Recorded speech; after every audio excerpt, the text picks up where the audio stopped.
Hijaunya lembah, hijaunya lereng pegunungan. Seri 5 Pelangi di Langit Singasari. Cerita, S. Hamintarja. Audiobook, novel silat. Bab 100. Seperti yang diperhitungkan oleh Mahisa Murti, orang-orang yang mengepung padepokan itu masih belum siap untuk menyerang pada hari itu. Namun mereka agaknya masih ingin melihat dengan lebih pasti, sasaran yang akan mereka kuasai kemudian. Karena itulah, maka dengan dada tengadah, para pemimpin mereka telah berjalan mengelilingi padepokan itu pada jarak yang cukup dekat, seolah-olah mereka tidak menghiraukan para penjaga yang berada di panggungan. Mereka berjalan dengan langkah yang pasti sambil mengamati dinding padepokan itu. Sikap itu memang telah menggelitik para penjaga di padepokan itu. Karena itulah, maka para penjaga itu pun seolah-olah tidak melihat mereka lewat. Bahkan dua orang dengan serta-merta telah duduk sambil membelakangi mereka, seolah-olah tidak ada seorang pun yang nampak, apalagi dalam keadaan berbahaya. Sikap itu memang telah menyinggung perasaan orang-orang yang mengelilingi padepokan itu.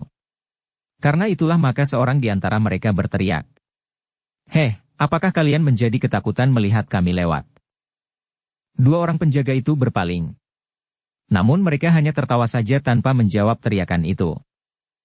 "Setan," orang yang lewat itu berteriak pula. "Aku bunuh kau besok." Seorang di antara penjaga itu justru melambaikan tangannya tanpa mengucapkan sepatah kata pun. Keduanya masih saja tertawa seolah-olah semua yang dihadapi itu sekedar permainan saja. Orang-orang yang mengelilingi padepokan itu melanjutkan langkah mereka. Beberapa di antara mereka mengumpat. Tetapi yang lain berkata, mereka pun merasa tersinggung melihat sikap kita. Seolah-olah kita sedang berjalan di pematang sawah kita untuk melihat-lihat apakah padi sudah cukup tua untuk dipotong. Kawan-kawannya tidak menjawab. Namun di luar sadar mereka, maka langkah mereka pun menjadi semakin cepat. Namun, demikian mereka selesai dengan mengelilingi padepokan itu, maka mereka mulai membicarakan penyerangan yang benar-benar akan mereka lakukan.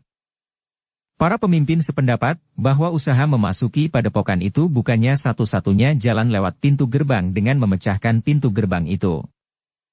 Sebagian dari kita harus memasuki padepokan itu dengan meloncati dinding atau memecahkan pintu butulan, berkata salah seorang di antara para pemimpin dari kedua gerombolan yang akan memasuki padepokan untuk menguasai batu yang berwarna kehijau-hijauan itu.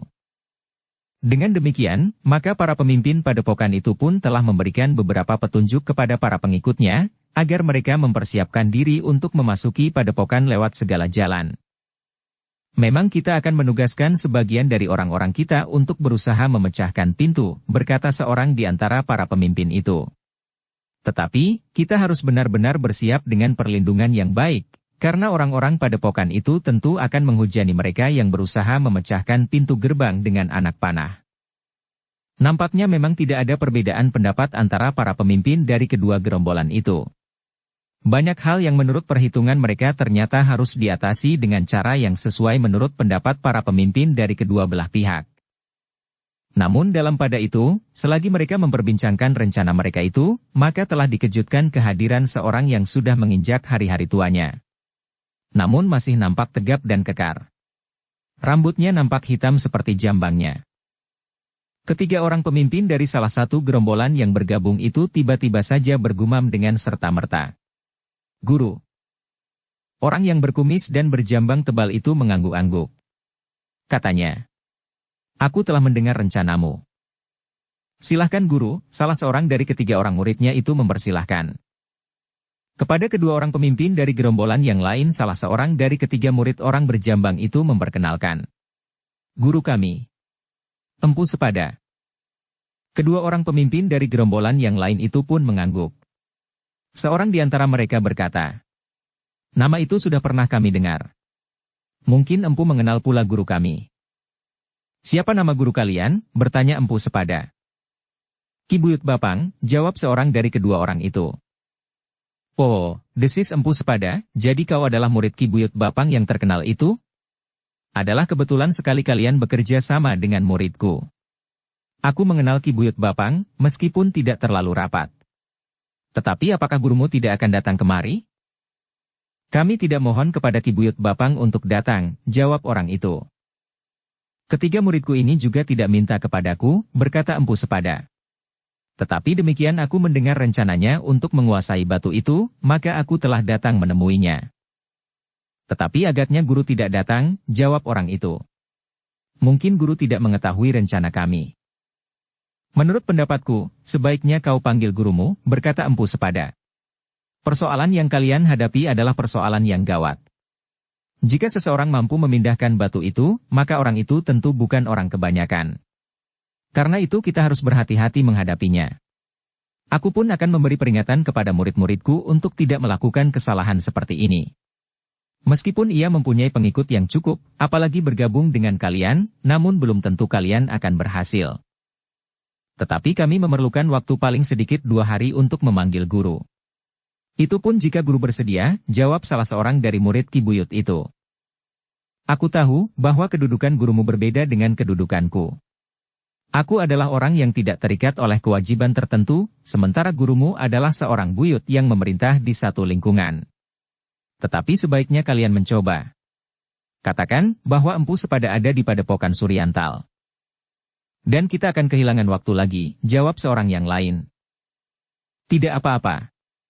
Mundur 2 atau 3 hari akan lebih baik jika kita mempunyai kepastian daripada kita lakukan hari ini tetapi gagal, berkata Empu Sepada. Kedua orang pemimpin gerombolan itu menjadi ragu-ragu. Namun Empu Sepada mendesaknya agar mereka menghubungi guru mereka.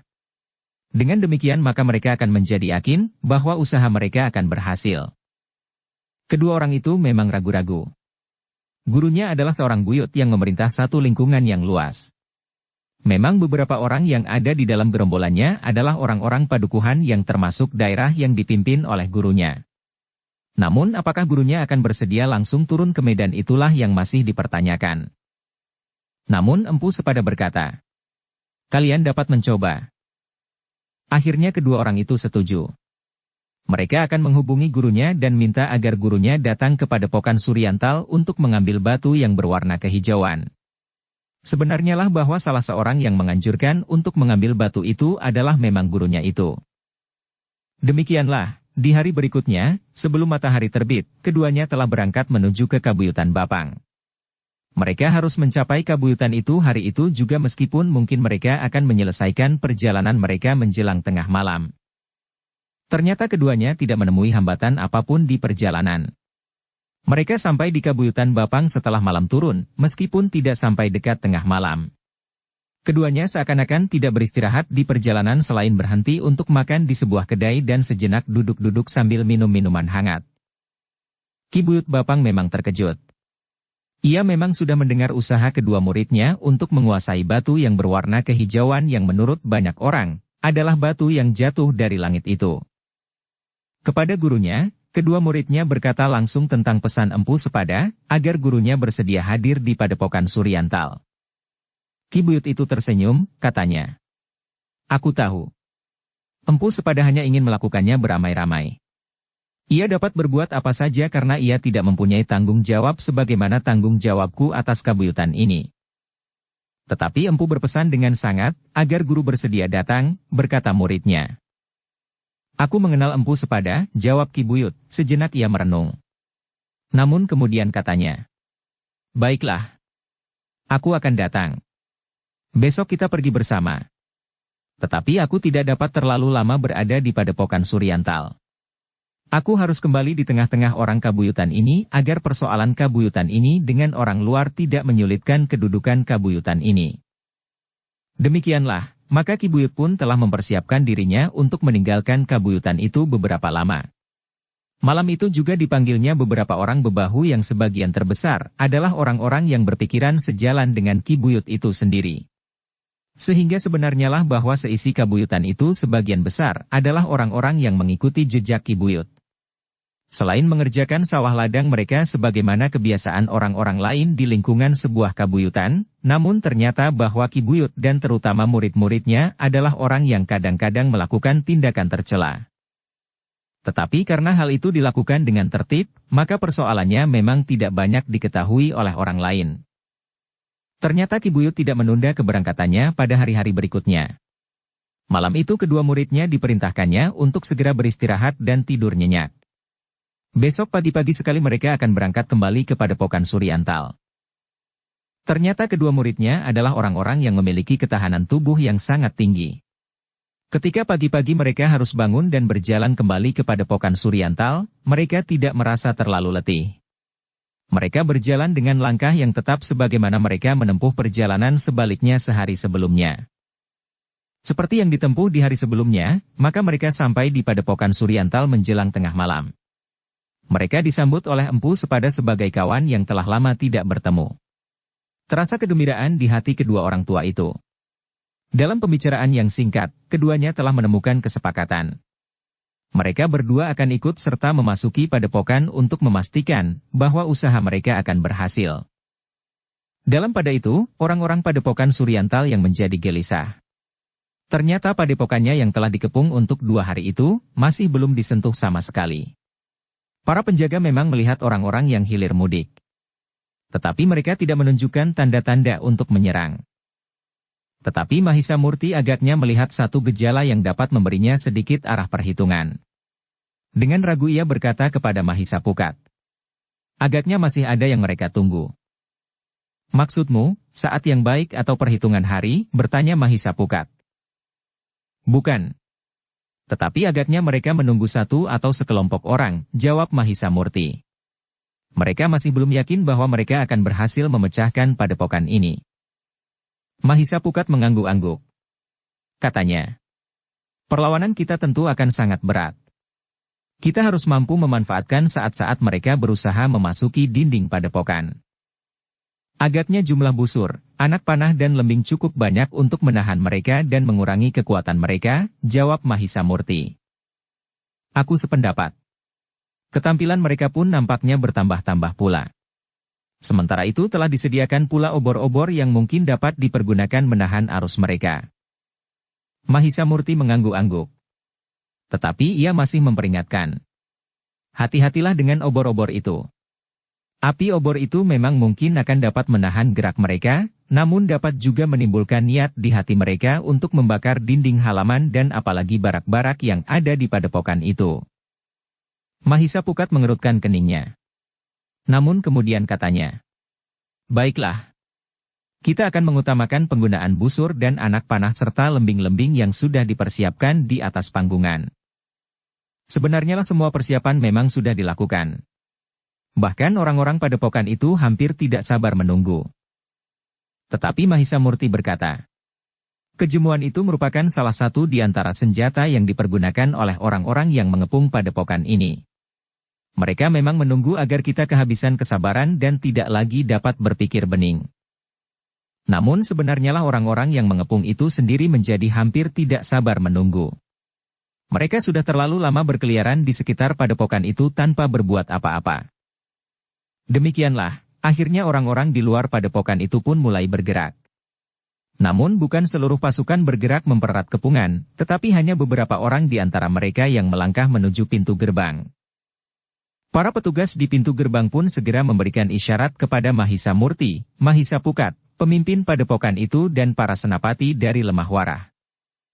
Sejenak kemudian mereka telah berdiri di panggungan menunggu kehadiran beberapa orang pemimpin dari gerombolan yang mengepung padepokan itu. Beberapa langkah dari gerbang, orang-orang itu berhenti, sementara para pemimpin padepokan itu telah siap di panggungan. Selamat bertemu Kisanak, berkata orang yang bernama Empu Sepada itu. Perkenankanlah aku memperkenalkan diri. Namaku Empu Sepada, sementara sahabatku ini adalah Ki Buyut dari Bapang. Jika berkenan kami ingin berkenalan dengan pemimpin padepokan itu. Pemimpin padepokan itu menjadi ragu. Ia ingin mendorong Mahisa Murti atau Mahisa Pukat untuk mengaku sebagai pemimpin padepokan itu. Namun Mahisa Murti sudah menggamitnya lebih dahulu. Pemimpin padepokan itu terpaksa bergerak maju dan menjawab. Akulah pemimpin padepokan ini. Aku terima salam perkenalan Kisanak. Tetapi perkenankanlah aku bertanya, apakah artinya tingkah laku Kisanak bersama para pengikut Kisanak itu? Empu Sepada tersenyum. Katanya, aku kira kau sudah mengetahuinya. Namun biarlah aku mengucapkannya. Ia berhenti sejenak, lalu. Kisanak. Kalian telah melanggar hak orang-orang yang mengagumi batu yang berwarna kehijauan itu, karena batu itu telah kalian bawa memasuki padepokan ini. "Powo," jawab pemimpin padepokan itu. "Siapakah yang sebenarnya berhak atas batu itu? Kami atau kalian atau siapa? Karena batu itu sudah bertahun-tahun terletak di situ dan tidak ada orang yang berminat, maka apa salahnya jika kami mengambilnya? Kami memang tidak pernah berbicara tentang hak atas batu itu. Nah, jika kalian menginginkannya, kenapa tidak kalian ambil sebelumnya?" "Kisanak," berkata Ki Buyut. "Batu itu memberikan kesejahteraan kepada lingkungannya. Jika batu itu kau ambil, maka lingkungan ini akan menjadi berubah. Sungai-sungai akan kering dan tanaman-tanaman di sekitarnya akan mati. Daerah ini akan menjadi gersang dan tanah menjadi cengkar." "Powo," pemimpin padepokan itu menjawab. "Apakah begitu? Baiklah, kita menunggu. Kita akan membuktikannya bahwa yang kalian katakan itu tidak benar. Batu itu tidak mempunyai pengaruh apa-apa. Tetapi seandainya demikian, maka alangkah senangnya kami, karena batu itu akan berpengaruh baik bagi padepokan ini." "Kau terlalu mementingkan diri sendiri, Kisanak," berkata Empu Sepada. "Sebaiknya batu itu kalian serahkan saja kepada kami." "Kalian akan mengambil batu itu?" bertanya pemimpin padepokan itu. Empu Sepada berpaling ke arah Ki Buyut Bapang sejenak. Namun kemudian katanya, "Kisanak, maafkan kami. Tetapi hal ini terpaksa kami katakan karena kami memang tidak mempunyai jalan lain." "Tentang apa?" bertanya pemimpin padepokan itu. "Kami memang menghendaki batu itu. Tetapi kami tidak ingin dengan tergesa-gesa membawanya pergi," jawab Empu Sepada. "Kalian titipkan kepada kami?" bertanya pemimpin padepokan itu. "Juga tidak. Kami ingin batu itu beserta padepokan ini sekaligus. Kami ingin mempersilahkan kalian meninggalkan padepokan ini dan mencari tempat baru. Satu hukuman yang paling ringan yang dapat kami berikan kepada kalian, karena seharusnya kalian mendapat hukuman yang jauh lebih berat," berkata Empu Sepada. Pemimpin padepokan itu termangu-mangu. Sejenak ia berpaling kepada Mahisa Murti dan Mahisa Pukat. Ketika keduanya mengangguk kecil, maka pemimpin padepokan itu pun berkata, "Kisanak, kau tidak berhak menghukum kami. Seandainya kami berbuat salah dengan menyingkirkan batu itu, biarlah aku Lemah Warah, atau Sri Baginda di Kediri, atau bahkan Sri Maharaja di Singasari menghukumku. Tetapi bukan kau." "Persetan!" Empu Sepada menjadi marah. "Jadi kalian telah mengecilkan arti Empu Sepada dan Ki Buyut Bapang," geram Empu Sepada. "Daerah ini bukan daerah Kabuyutan Bapang. Karena itu, maka aku tidak tunduk kepada Kabuyutan Bapang. Sementara Ki Buyut yang memiliki lingkungan ini sebagai daerahnya tidak mempersoalkannya," jawab pemimpin padepokan itu. Kedua orang pemimpin itu benar-benar menjadi marah. Dengan suara lantang Ki Buyut berkata, "Aku adalah buyut di Bapang. Sudah terbiasa perintahku dilaksanakan oleh siapapun juga. Tidak peduli apakah ia orang dari daerah Kabuyutan Bapang atau bukan. Karena itu, maka lakukan perintahku. Keluar dari padepokan ini atau kami akan memaksa kalian keluar." Jantung pemimpin padepokan itu memang menjadi berdenyut semakin cepat. Namun kemudian jawabnya memang menyakitkan hati Ki Buyut dan Empu Sepada, katanya. "Nah, kenapa kau tidak berkata begitu sejak semula? Sebenarnya kalian tidak usah berputar-putar. Aku sudah tahu bahwa pasukan kalian sudah siap dan pasukanku pun sudah siap sejak 3 hari yang lalu. Karena itu, marilah, datanglah mendekat. Kalian akan kami hancurkan di pintu gerbang ini." Ki Buyut Bapang menggeram. Dengan nada berat ia berkata, "Bagus. Aku hancurkan kalian. Padepokan ini akan kami miliki dengan memusnahkan kalian semuanya. Marilah Kisanak. Kami sudah jemu menunggu," geram pemimpin padepokan itu pula. Ki Buyut itu pun kemudian mengumpat kasar. Bersama Empu Sepada mereka segera meninggalkan gerbang padepokan itu. Hari itu mereka telah menyiapkan seluruh pasukan mereka yang ada. Jumlah mereka memang lebih banyak dari jumlah isi padepokan itu. Dengan demikian maka mereka yakin akan dapat menghancurkan isi padepokan itu. Tetapi hari itu mereka masih belum menyerang.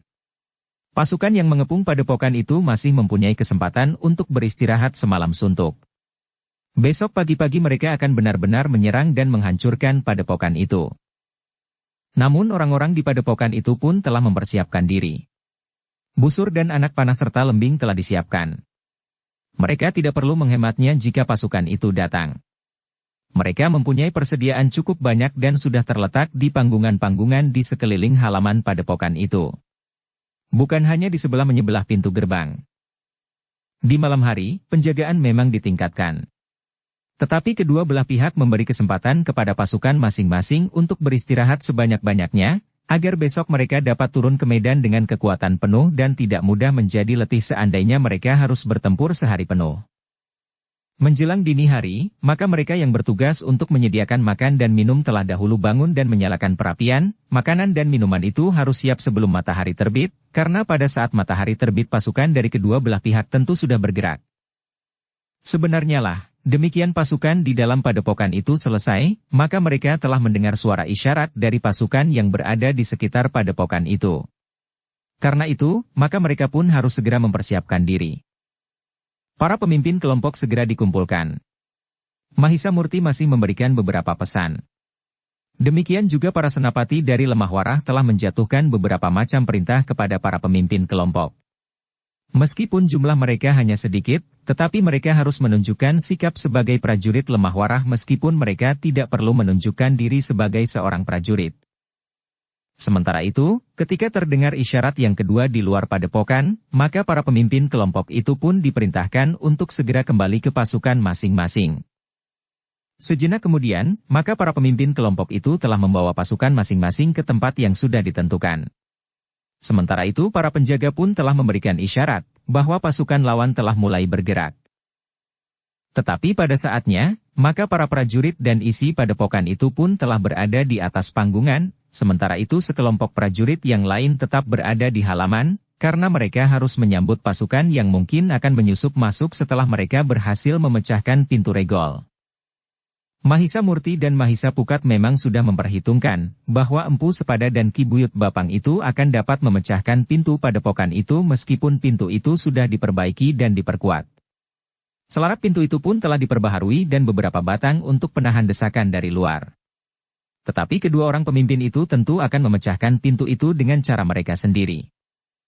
Sejenak kemudian, maka orang-orang yang mengepung padepokan itu telah bergerak merapat. Semakin lama mereka menjadi semakin dekat dengan dinding padepokan. Ternyata orang-orang itu pun telah memperhitungkan bahwa mereka tentu akan diserang oleh orang-orang padepokan itu dengan anak panah dan lembing. Karena itu, maka sebagian di antara mereka pun telah mempersiapkan perisai secukupnya, terutama yang berada di paling depan. Demikianlah, ketika jarak orang-orang itu menjadi semakin dekat dengan jarak jangkau anak panah, maka orang-orang padepokan itu pun telah menyiapkan busur dan anak panah mereka. Seperti yang diperhitungkan oleh orang-orang yang mendekati padepokan itu, maka sejenak kemudian, maka anak panah pun mulai berhamburan. Orang-orang yang mendekat itu telah melindungi diri mereka dengan perisai. Namun ternyata bahwa orang-orang padepokan itu mempunyai cara tersendiri.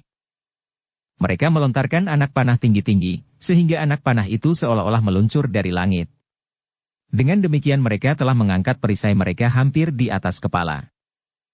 Namun ternyata bahwa padepokan itu telah menyiapkan pembidik-pembidik terbaik. Mereka mempergunakan busur dan anak panah yang khusus. Dengan bidikan yang mapan dan terarah, maka mereka telah menusuk dada orang-orang yang mendekat itu langsung menyentuh jantung. Dengan demikian, maka serangan anak panah oleh orang-orang padepokan itu bukan sekedar untuk menahan gerak maju. Tetapi satu-satu korban telah jatuh di antara mereka yang telah menyerang itu. Para pemimpin kelompok dari dua gerombolan yang menyerang padepokan itu mengumpat. Tetapi sebenarnya lah orang-orang padepokan itu telah mempergunakan cara yang sulit untuk diatasi. Jika mereka melindungi diri dari sasaran bidikan yang lurus dari para pembidik, maka anak panah yang bagaikan hujan itu tidak kurang berbahayanya. Seorang di antara mereka yang dipatuk ubun-ubunnya, ternyata tidak mampu melanjutkan langkahnya sampai ke dinding padepokan sebagaimana mereka yang tertusuk jantungnya. Orang-orang padepokan itu telah menebarkan anak panah semakin banyak. Anak panah yang telah memungut korban bukan hanya 1-2. Namun pasukan lawan itu tidak menghentikan gerak mereka. Mereka maju terus dengan meninggalkan korban yang telah jatuh. Namun ketika mereka menjadi semakin dekat, bukan saja anak panah yang menghujan dari langit. Tetapi lembing-lembing pun mulai dilontarkan. Lembing yang terbuat dari pring cendani berujung bedor besi. Memang sederhana. Tetapi jika mengenai sasaran, maka yang dikenai lembing itu pun akan mati. Tetapi orang-orang yang mengepung padepokan itu tidak menjadi gentar. Mereka yang tidak membawa perisai berusaha menangkis setiap anak panah dan lembing yang mengarah ke tubuhnya. Tetapi usaha itu tidak selalu berhasil, sehingga semakin lama maka mereka pun menjadi semakin berkurang. Tetapi yang jatuh di tengah usaha mendekati dinding padepokan itu memang tidak terhitung banyak. Kekuatan mereka rasa-rasanya masih tetap utuh. Sehingga karena itu, maka mereka sama sekali tidak merasa cemas bahwa usaha mereka tidak akan berhasil. Bahkan yang terjadi itu telah menumbuhkan dendam di hati. Orang-orang itu seakan-akan telah berjanji di dalam diri, bahwa jika mereka nanti memasuki padepokan itu, maka setiap orang akan dibantainya, sehingga orang yang terakhir. Aku tidak peduli, geram seorang pemimpin kelompok. 2 orang di kelompokku telah terbunuh hampir bersamaan ketika ujung anak panah menembus dadanya. Dengan demikian maka kepungan itu semakin lama menjadi semakin rapat. Pasukan induk yang dipimpin langsung oleh Empu Sepada dan Ki Buyut Bapang telah mendekati pintu gerbang.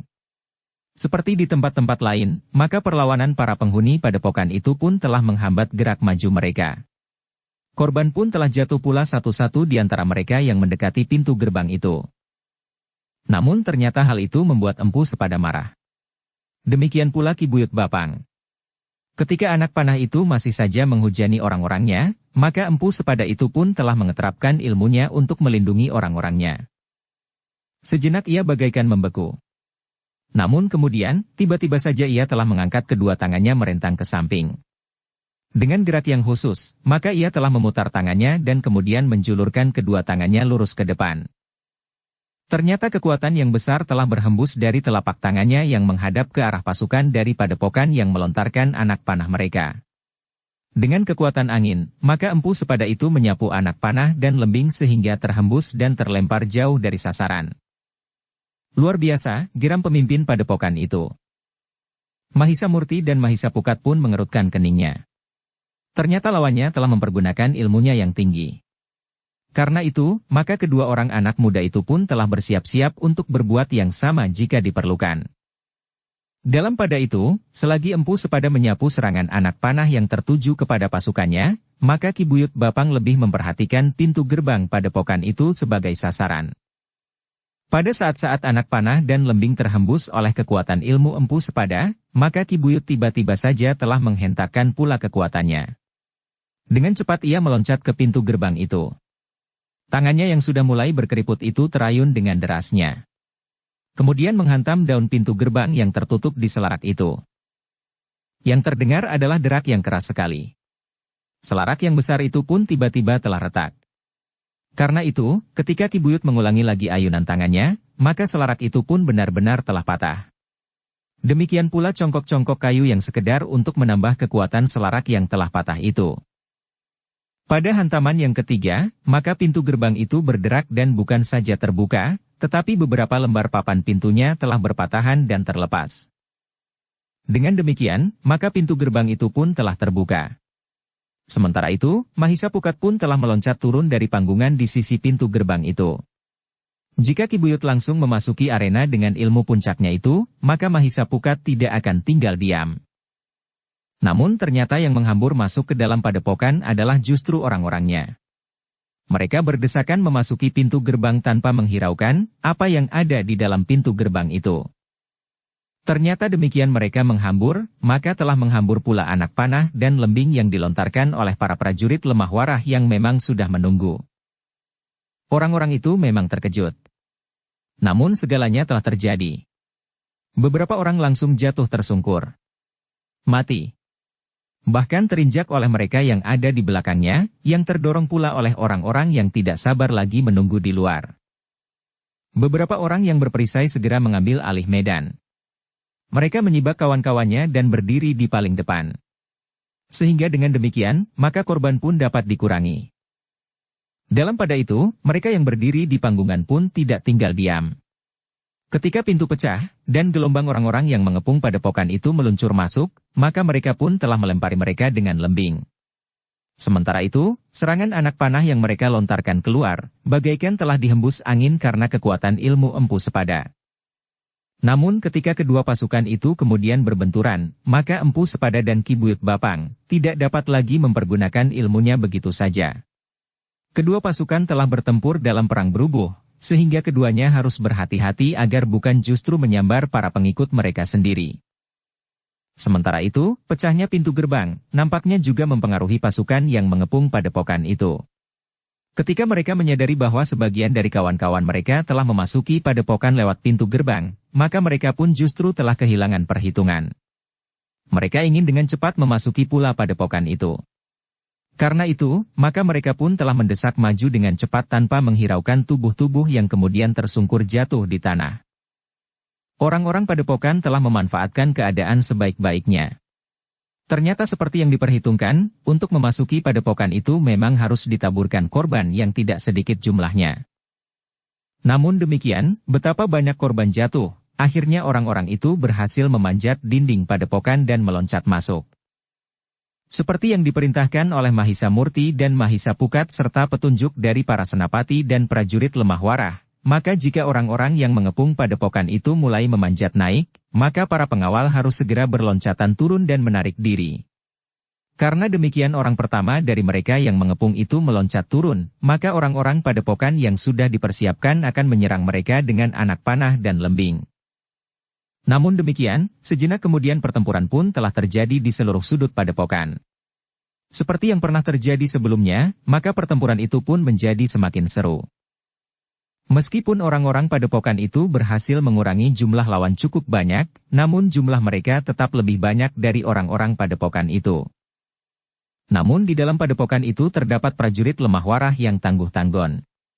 Prajurit yang telah ditempa bukan saja oleh latihan-latihan yang berat, tetapi juga oleh pengalaman yang cukup luas, sehingga dengan demikian maka prajurit lemah warah benar-benar merupakan prajurit yang pilih tanding.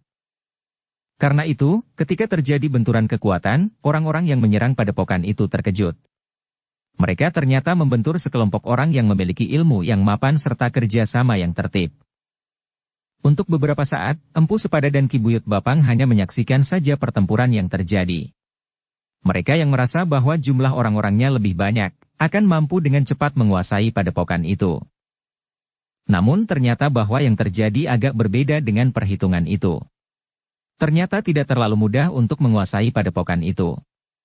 Ada kekuatan yang sulit untuk ditembus oleh orang-orang mereka. Tetapi Empu Sepada dan Ki Buyut Bapang adalah dua orang yang memiliki ilmu yang tinggi. Itulah sebabnya maka mereka pun segera mengetahui, menilik sikap dan cara mereka bertempur, bahwa sebagian dari isi padepokan itu adalah prajurit. Karena itu, maka Empu Sepada pun tiba-tiba telah berteriak. Hati-hatilah. Ternyata kalian telah dijebak oleh sekelompok prajurit. Tetapi agaknya mereka tidak sempat minta bantuan, sehingga jumlah mereka tidak begitu banyak.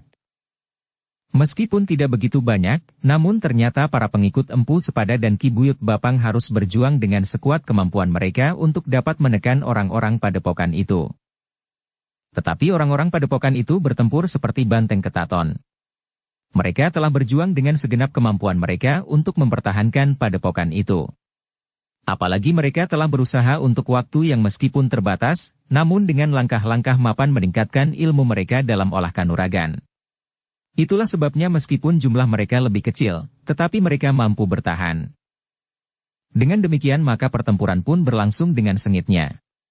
Meskipun jumlahnya tidak seimbang, tetapi ternyata orang-orang yang menyerang padepokan itu tidak mampu dengan serta-merta menghancurkan penghuninya sebagaimana mereka inginkan. Mereka tidak dapat dengan serta-merta membantai isi padepokan itu untuk membalaskan dendam sakit hati atas kematian kawan-kawan mereka pada saat mereka menyerang dan berusaha memasuki padepokan itu. Bahkan yang terjadi, korban pun telah bertambah-tambah. Semakin lama semakin banyak. Namun bukan berarti bahwa penghuni padepokan itu tidak memberikan pengorbanan pula. Orang-orang padepokan itu, bahkan prajurit lemah warah pun satu demi satu gugur dan jatuh di tanah setelah berjuang dengan segenap kemampuan mereka mempertahankan padepokan itu dari ketamakan para pengikut Empu Sepada dan Ki Buyut Bapang. Demikianlah pertempuran itu pun semakin lama menjadi semakin sengit. Ternyata bahwa kemampuan orang-orang padepokan itu, apalagi para prajurit lemah warah, berada di atas kemampuan para pengikut Empu Sepada dan Ki Buyut Bapang. Karena itu, maka korban pun jatuh lebih banyak dari para penyerangnya daripada mereka yang mempertahankan. Apalagi jika dihitung sejak mereka mendekati dinding padepokan. Empu Sepada dan Ki Buyut Bapang yang menyaksikan pertempuran itu menjadi gelisah. Ternyata yang terjadi itu tidak seperti yang diduganya. Keduanya menyangka bahwa dalam waktu dekat mereka akan segera menguasai padepokan itu. Membunuh orang-orang yang melawan dan kemudian pada saatnya mengambil batu yang kehijauan itu. Namun ternyata rencana itu tidak mudah dilakukan. Orang-orangnya telah tertahan oleh kemampuan para penghuni padepokan itu meskipun jumlah mereka lebih sedikit. Karena itu, setiap kali keduanya memperingatkan orang-orangnya, bahwa mereka memang harus berhati-hati memilih lawan, karena di antara mereka terdapat beberapa orang prajurit. Kalian harus melawan setiap prajurit berpasangan, berkata Empu Sepada. Namun ternyata bahwa mereka pun harus melawan setiap orang yang bukan prajurit juga berpasangan. Karena itulah, maka Empu Sepada dan Ki Buyut Bapang telah bersepakat untuk ikut langsung dalam pertempuran itu. Dengan suara lantang Ki Buyut berkata, "Bukan salahku jika akan terjadi kematian yang tidak terhitung. Kalian telah memaksa aku untuk terjun ke medan. Karena itu maka yang akan terjadi adalah pembantaian sebagaimana aku membabat batang ilalang." Orang-orang padepokan itu menjadi berdebar-debar. Apalagi mereka yang mengetahui bahwa Ki Buyut itu telah mampu memecahkan pintu gerbang padepokan itu, sementara Empu Sepada mampu menyapu serangan anak panah seperti angin menyapu dedaunan kering. Namun ternyata Mahisa Murti dan Mahisa Pukat tidak mau terlambat. Jika mereka membiarkan kedua orang berilmu tinggi itu bertindak atas para penghuni padepokan itu, maka yang terjadi tentu benar-benar sebagaimana dikatakan. Isi padepokan itu akan dibabatnya habis dengan ilmu mereka yang tinggi. Karena itu, ketika Empu Sepada dan Ki Buyut Bapang siap untuk bertindak lebih jauh, Mahisa Murti dan Mahisa Pukat telah mendekati mereka. Dengan lantang pula Mahisa Murti bertanya, "Apa yang akan kalian lakukan Kisanak?" Empu Sepada dan Ki Buyut Bapang berpaling kepada kedua orang anak muda itu. Keduanya tidak terlibat dalam pertempuran yang semakin sengit itu. Bahkan dengan sengaja mendatanginya. "Apa yang akan kalian lakukan anak-anak muda?" bertanya Empu Sepada.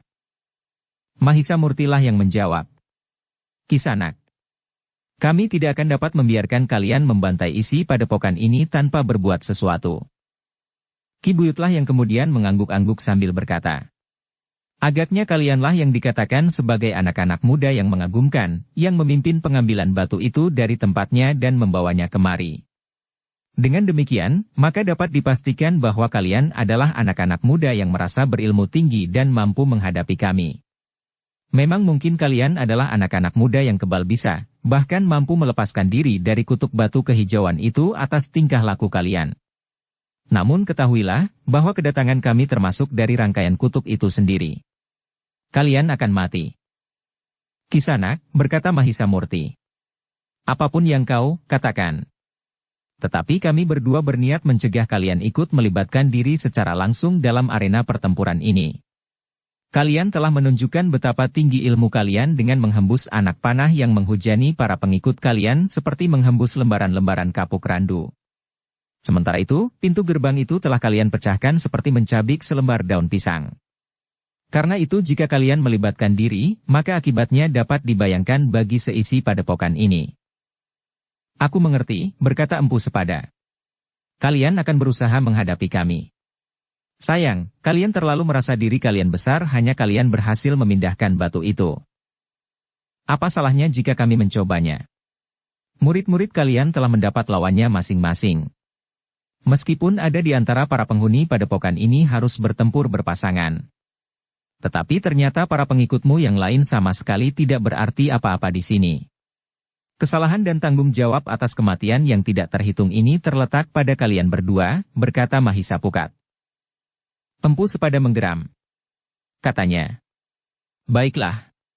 Jika demikian, maka kalian berdualah yang memang harus dimusnahkan lebih dahulu, maka baru kemudian menunjukkan bangkai kalian kepada isi padepokan ini. Apakah mereka akan bertempur terus atau akan menyerah?" Mahisa Murti dan Mahisa Pukat pun kemudian telah melangkah saling menjauhi. Mereka telah bersiap menghadapi kedua orang yang berilmu tinggi itu. Sementara itu Mahisa Murti dan Mahisa Pukat yang telah mengamati pertempuran di seluruh arena itu, menganggap bahwa seisi padepokan bersama dengan dua kelompok prajurit lemah warah akan mampu mengatasi para pengikut kedua orang berilmu tinggi itu.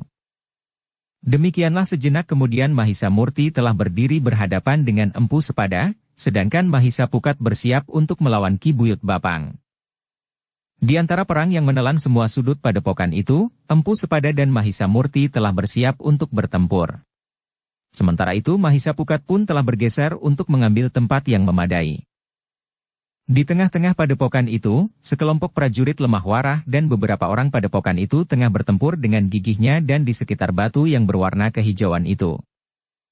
Namun dalam pada itu, karena jumlah orang-orang yang menyerang padepokan itu jumlahnya lebih banyak, maka beberapa orang di antara mereka sempat menyusup dan dengan sengaja merusak pagar di seputar batu yang berwarna kehijauan itu. Pagar itu memang bukan pagar yang terlalu kuat, sehingga dengan mudah mereka merusak pagar itu. Beberapa orang tanpa menghiraukan apapun juga, telah menghambur berlari mendekat dan dengan jantung berdebaran mereka telah meraba batu yang berwarna kehijauan itu. Batu yang menjadi rebutan dari beberapa pihak. Namun tiba-tiba terdengar dua orang yang meraba batu itu memekik keras-keras. Mereka dengan serta-merta telah berlari seperti orang gila. Namun beberapa saat kemudian, mereka pun telah terjatuh dan berguling-guling sambil berteriak-teriak. Para prajurit lemah warah dan penghuni padepokan itu segera mengetahui bahwa kedua orang itu telah disengat oleh binatang-binatang yang berbisa tajam yang ada di sela-sela retak batu-batu itu. Meskipun sebagian telah berjatuhan ketika batu itu diseret dengan 10 ekor kerbau, tetapi yang tersembunyi di celah-celah retak batu itu masih tetap berpegangan erat-erat. Jumlahnya masih tetap menegakkan bulu tengkuk. Beberapa orang dengan tergesa-gesa telah berlari-lari ke arah kedua orang yang terjatuh itu. Namun ketika mereka sedang berusaha untuk melihat apa yang terjadi, seorang di antara mereka telah menjerit pula. Ternyata beberapa ekor binatang berbisa itu telah melekat di tangan kedua orang itu. Orang ketiga yang meraba tubuh mereka, telah disengat pula oleh binatang yang melekat di tangan kedua orang itu. Yang lain pun segera bangkit dan bergeser surut menjauhi kawan-kawannya yang kemudian menjadi pingsan. Namun agaknya memang tidak ada kesempatan pada mereka untuk tetap hidup setelah mereka menjadi korban bisa binatang berbisa di batu yang kehijauan itu. Sementara itu pertempuran pun masih berlangsung dengan sengitnya. Korban masih tetap berjatuhan seorang demi seorang. Semakin lama semakin banyak dari kedua belah pihak. Empu Sepada yang berhadapan dengan Mahisa Murti telah mulai bergeser mendekat. Dengan nada dalam ia berkata, "Sayang, bahwa kau harus mati muda." "Bukan. Yang lebih tualah yang sepatutnya mati lebih dahulu." "Jangan menyesal," jawab Mahisa Murti. Empu Sepada menggeram. Ia pun segera meloncat menyerang Mahisa Murti. Namun Mahisa Murti cepat mengelak, justru lebih cepat dari serangan Empu Sepada. Empu Sepada menggeram. Tetapi ia tidak melepaskan sasarannya.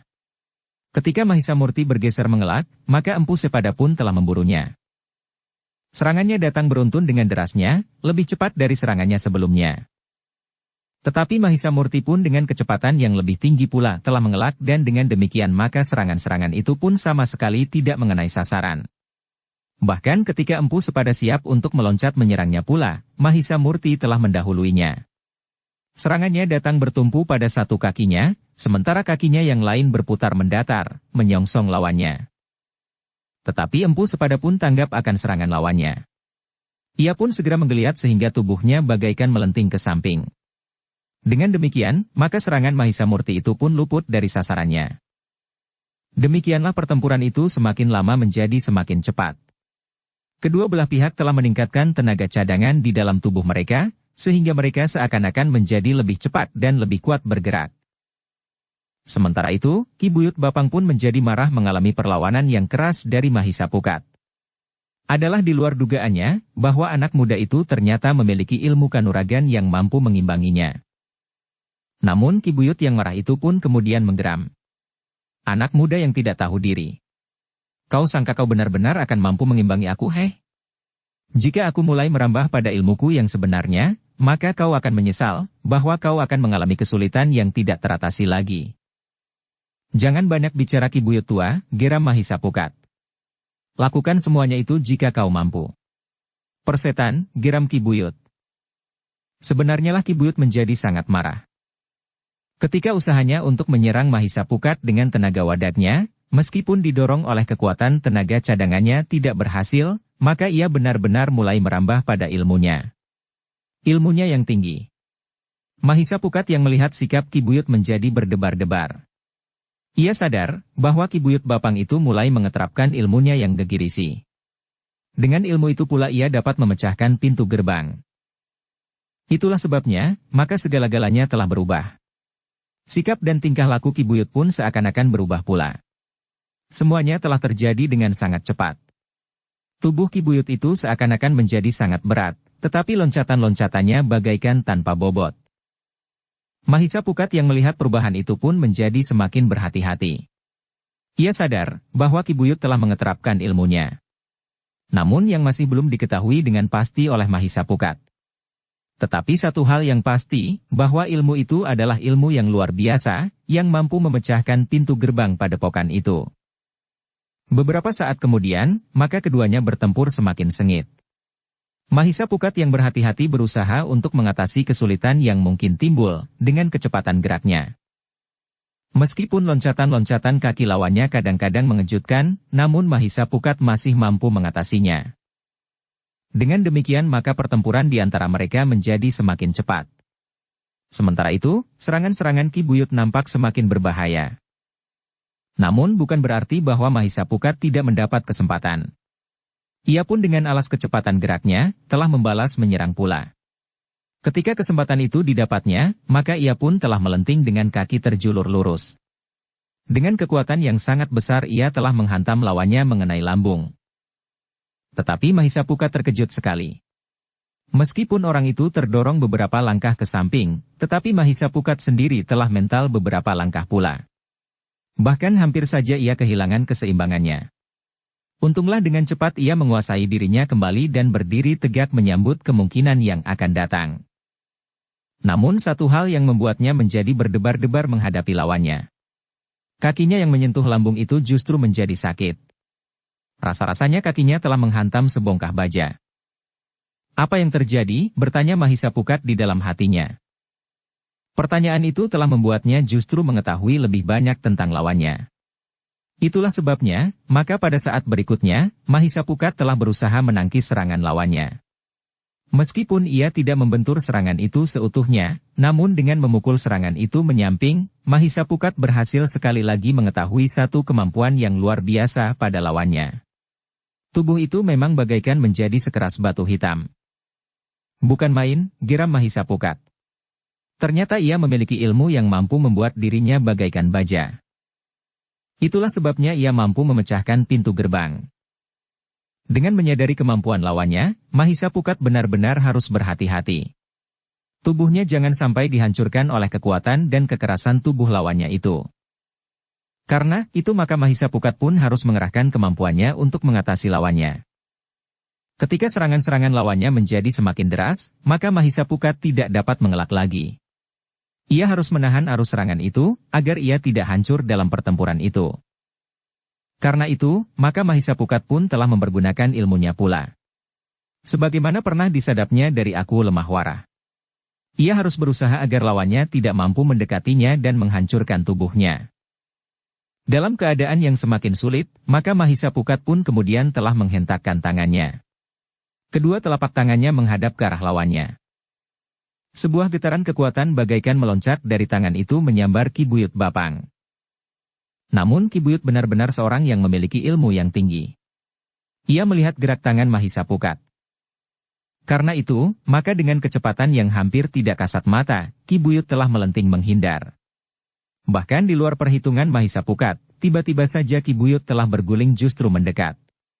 Demikian Ki Buyut melenting, ia tidak memberi kesempatan kepada Mahisa Pukat untuk menyerangnya sekali lagi. Bahkan tiba-tiba saja orang itu sempat menyambar kaki Mahisa Pukat yang sedang bergeser menyamping, dengan sapuan kaki pula. Demikian kerasnya sehingga Mahisa Pukat justru telah terpelanting dan jatuh berguling.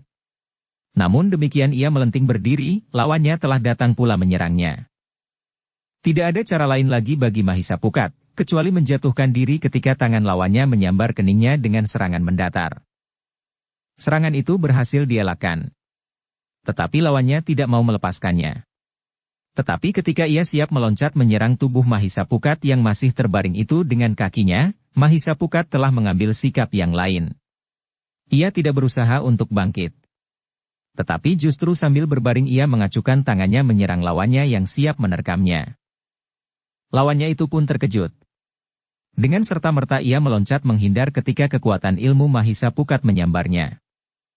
Orang itu terlepas dari sambaran ilmu Mahisa Pukat. Sambil mengumpat ia telah mempersiapkan diri menghadapi segala kemungkinan. Sementara itu, Mahisa Pukat pun telah berdiri pula menghadap ke arah lawannya itu. Dalam pada itu, Mahisa Murti pun telah bertempur dengan sengitnya. Ketika mereka mulai memasuki kemampuan ilmu mereka, maka Empu Sepada telah mempergunakan kekuatannya yang luar biasa yang disadapnya dari kekuatan udara. Setiap kali angin yang kencang telah menerpa tubuh Mahisa Murti sehingga ia harus berjuang untuk tidak hanyut karenanya. Namun dalam pada itu, tiba-tiba saja Empu Sepada itu telah melenting menyerang dengan wadatnya, selagi Mahisa Murti sibuk bertahan atas dorongan angin. Namun setiap kali ia memang terkecoh oleh lawannya. Dorongan hampir jatuh tertelungkup. Namun pada saat yang demikian itu lawannya telah menyerang dengan dahsyatnya. Mahisa Murti harus berusaha untuk mengatasi kecepatan gerak lawannya jika serangan itu datang. Bahkan Mahisa Murti harus berguling beberapa kali dan dengan cepat melenting berdiri. Namun setiap kali lawannya, Empu Sepada tidak mau melepaskannya. Ia pun memburu kemana Mahisa Murti bergeser atau berguling. Untuk beberapa saat Mahisa Murti memang mengalami kesulitan. Namun ketika angin itu datang lagi menghembus dengan kekuatan raksasa, maka Mahisa Murti tidak membiarkan kesempatan yang mungkin akan dapat ditemukannya.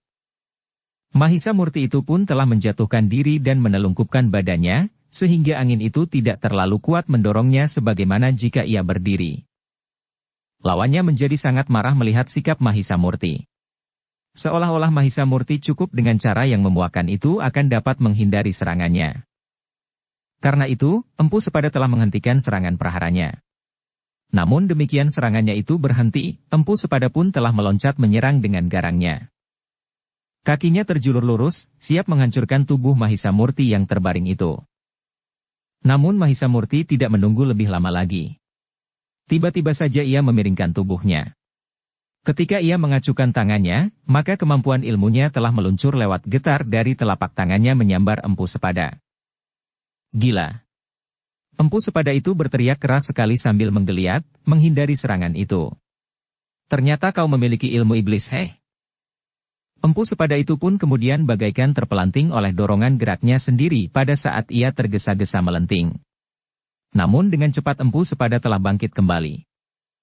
Tetapi pada saat yang demikian Mahisa Murti telah berdiri tegak. Kedua tangannya tiba-tiba saja telah terjulur ke depan dengan telapak tangannya menghadap ke sasaran. Sekali lagi Empu Sepada harus meloncat menghindari serangan itu. Namun ia tidak mau menjadi sasaran serangan Mahisa Murti yang datang beruntun. Karena itu, demikian ia meletakkan kakinya, maka sekali lagi angin prahara telah menghembus ke arah Mahisa Murti. Namun pada saat yang bersamaan, Mahisa Murti telah menghentakkan kekuatan ilmunya pula. Kedua ilmu itu ternyata bagaikan berbenturan. Memang tidak terduga, bahwa ilmu dalam wujud yang berbeda itu ternyata telah saling membentur. Satu ledakan telah terjadi. Angin prahara itu bagaikan terangkat dan pecah berserakan di udara. Mahisa Murti dan Empu Sepada itu untuk sesaat justru termangu-mangu menyaksikan benturan yang dahsyat itu. Namun dengan demikian keduanya saling mengetahui bahwa lawan masing-masing adalah orang yang berilmu tinggi. Dalam pada itu, pertempuran di padepokan itu pun berlangsung semakin lama semakin menggetarkan jantung. Darah semakin banyak mengalir, sementara erang kesakitan terdengar dari segala sudut. Orang-orang terluka terbaring di sepanjang dinding padepokan. Kawan-kawan mereka yang sempat telah menarik mereka menepi. Sedangkan orang-orang padepokan itu yang terluka telah dibawa ke serambi-serambi barak yang menebar di seluruh padepokan itu. Namun dalam pada itu, batu yang berwarna kehijauan itu masih tetap berada di tempatnya. Tidak ada orang lain lagi yang berani menyentuh batu itu. Mereka sadar, bahwa meraba batu itu akan dapat berarti kematian. Mahisa Pukat pun pada saat itu sedang bertempur dengan sengitnya melawan Ki Buyut Bapang.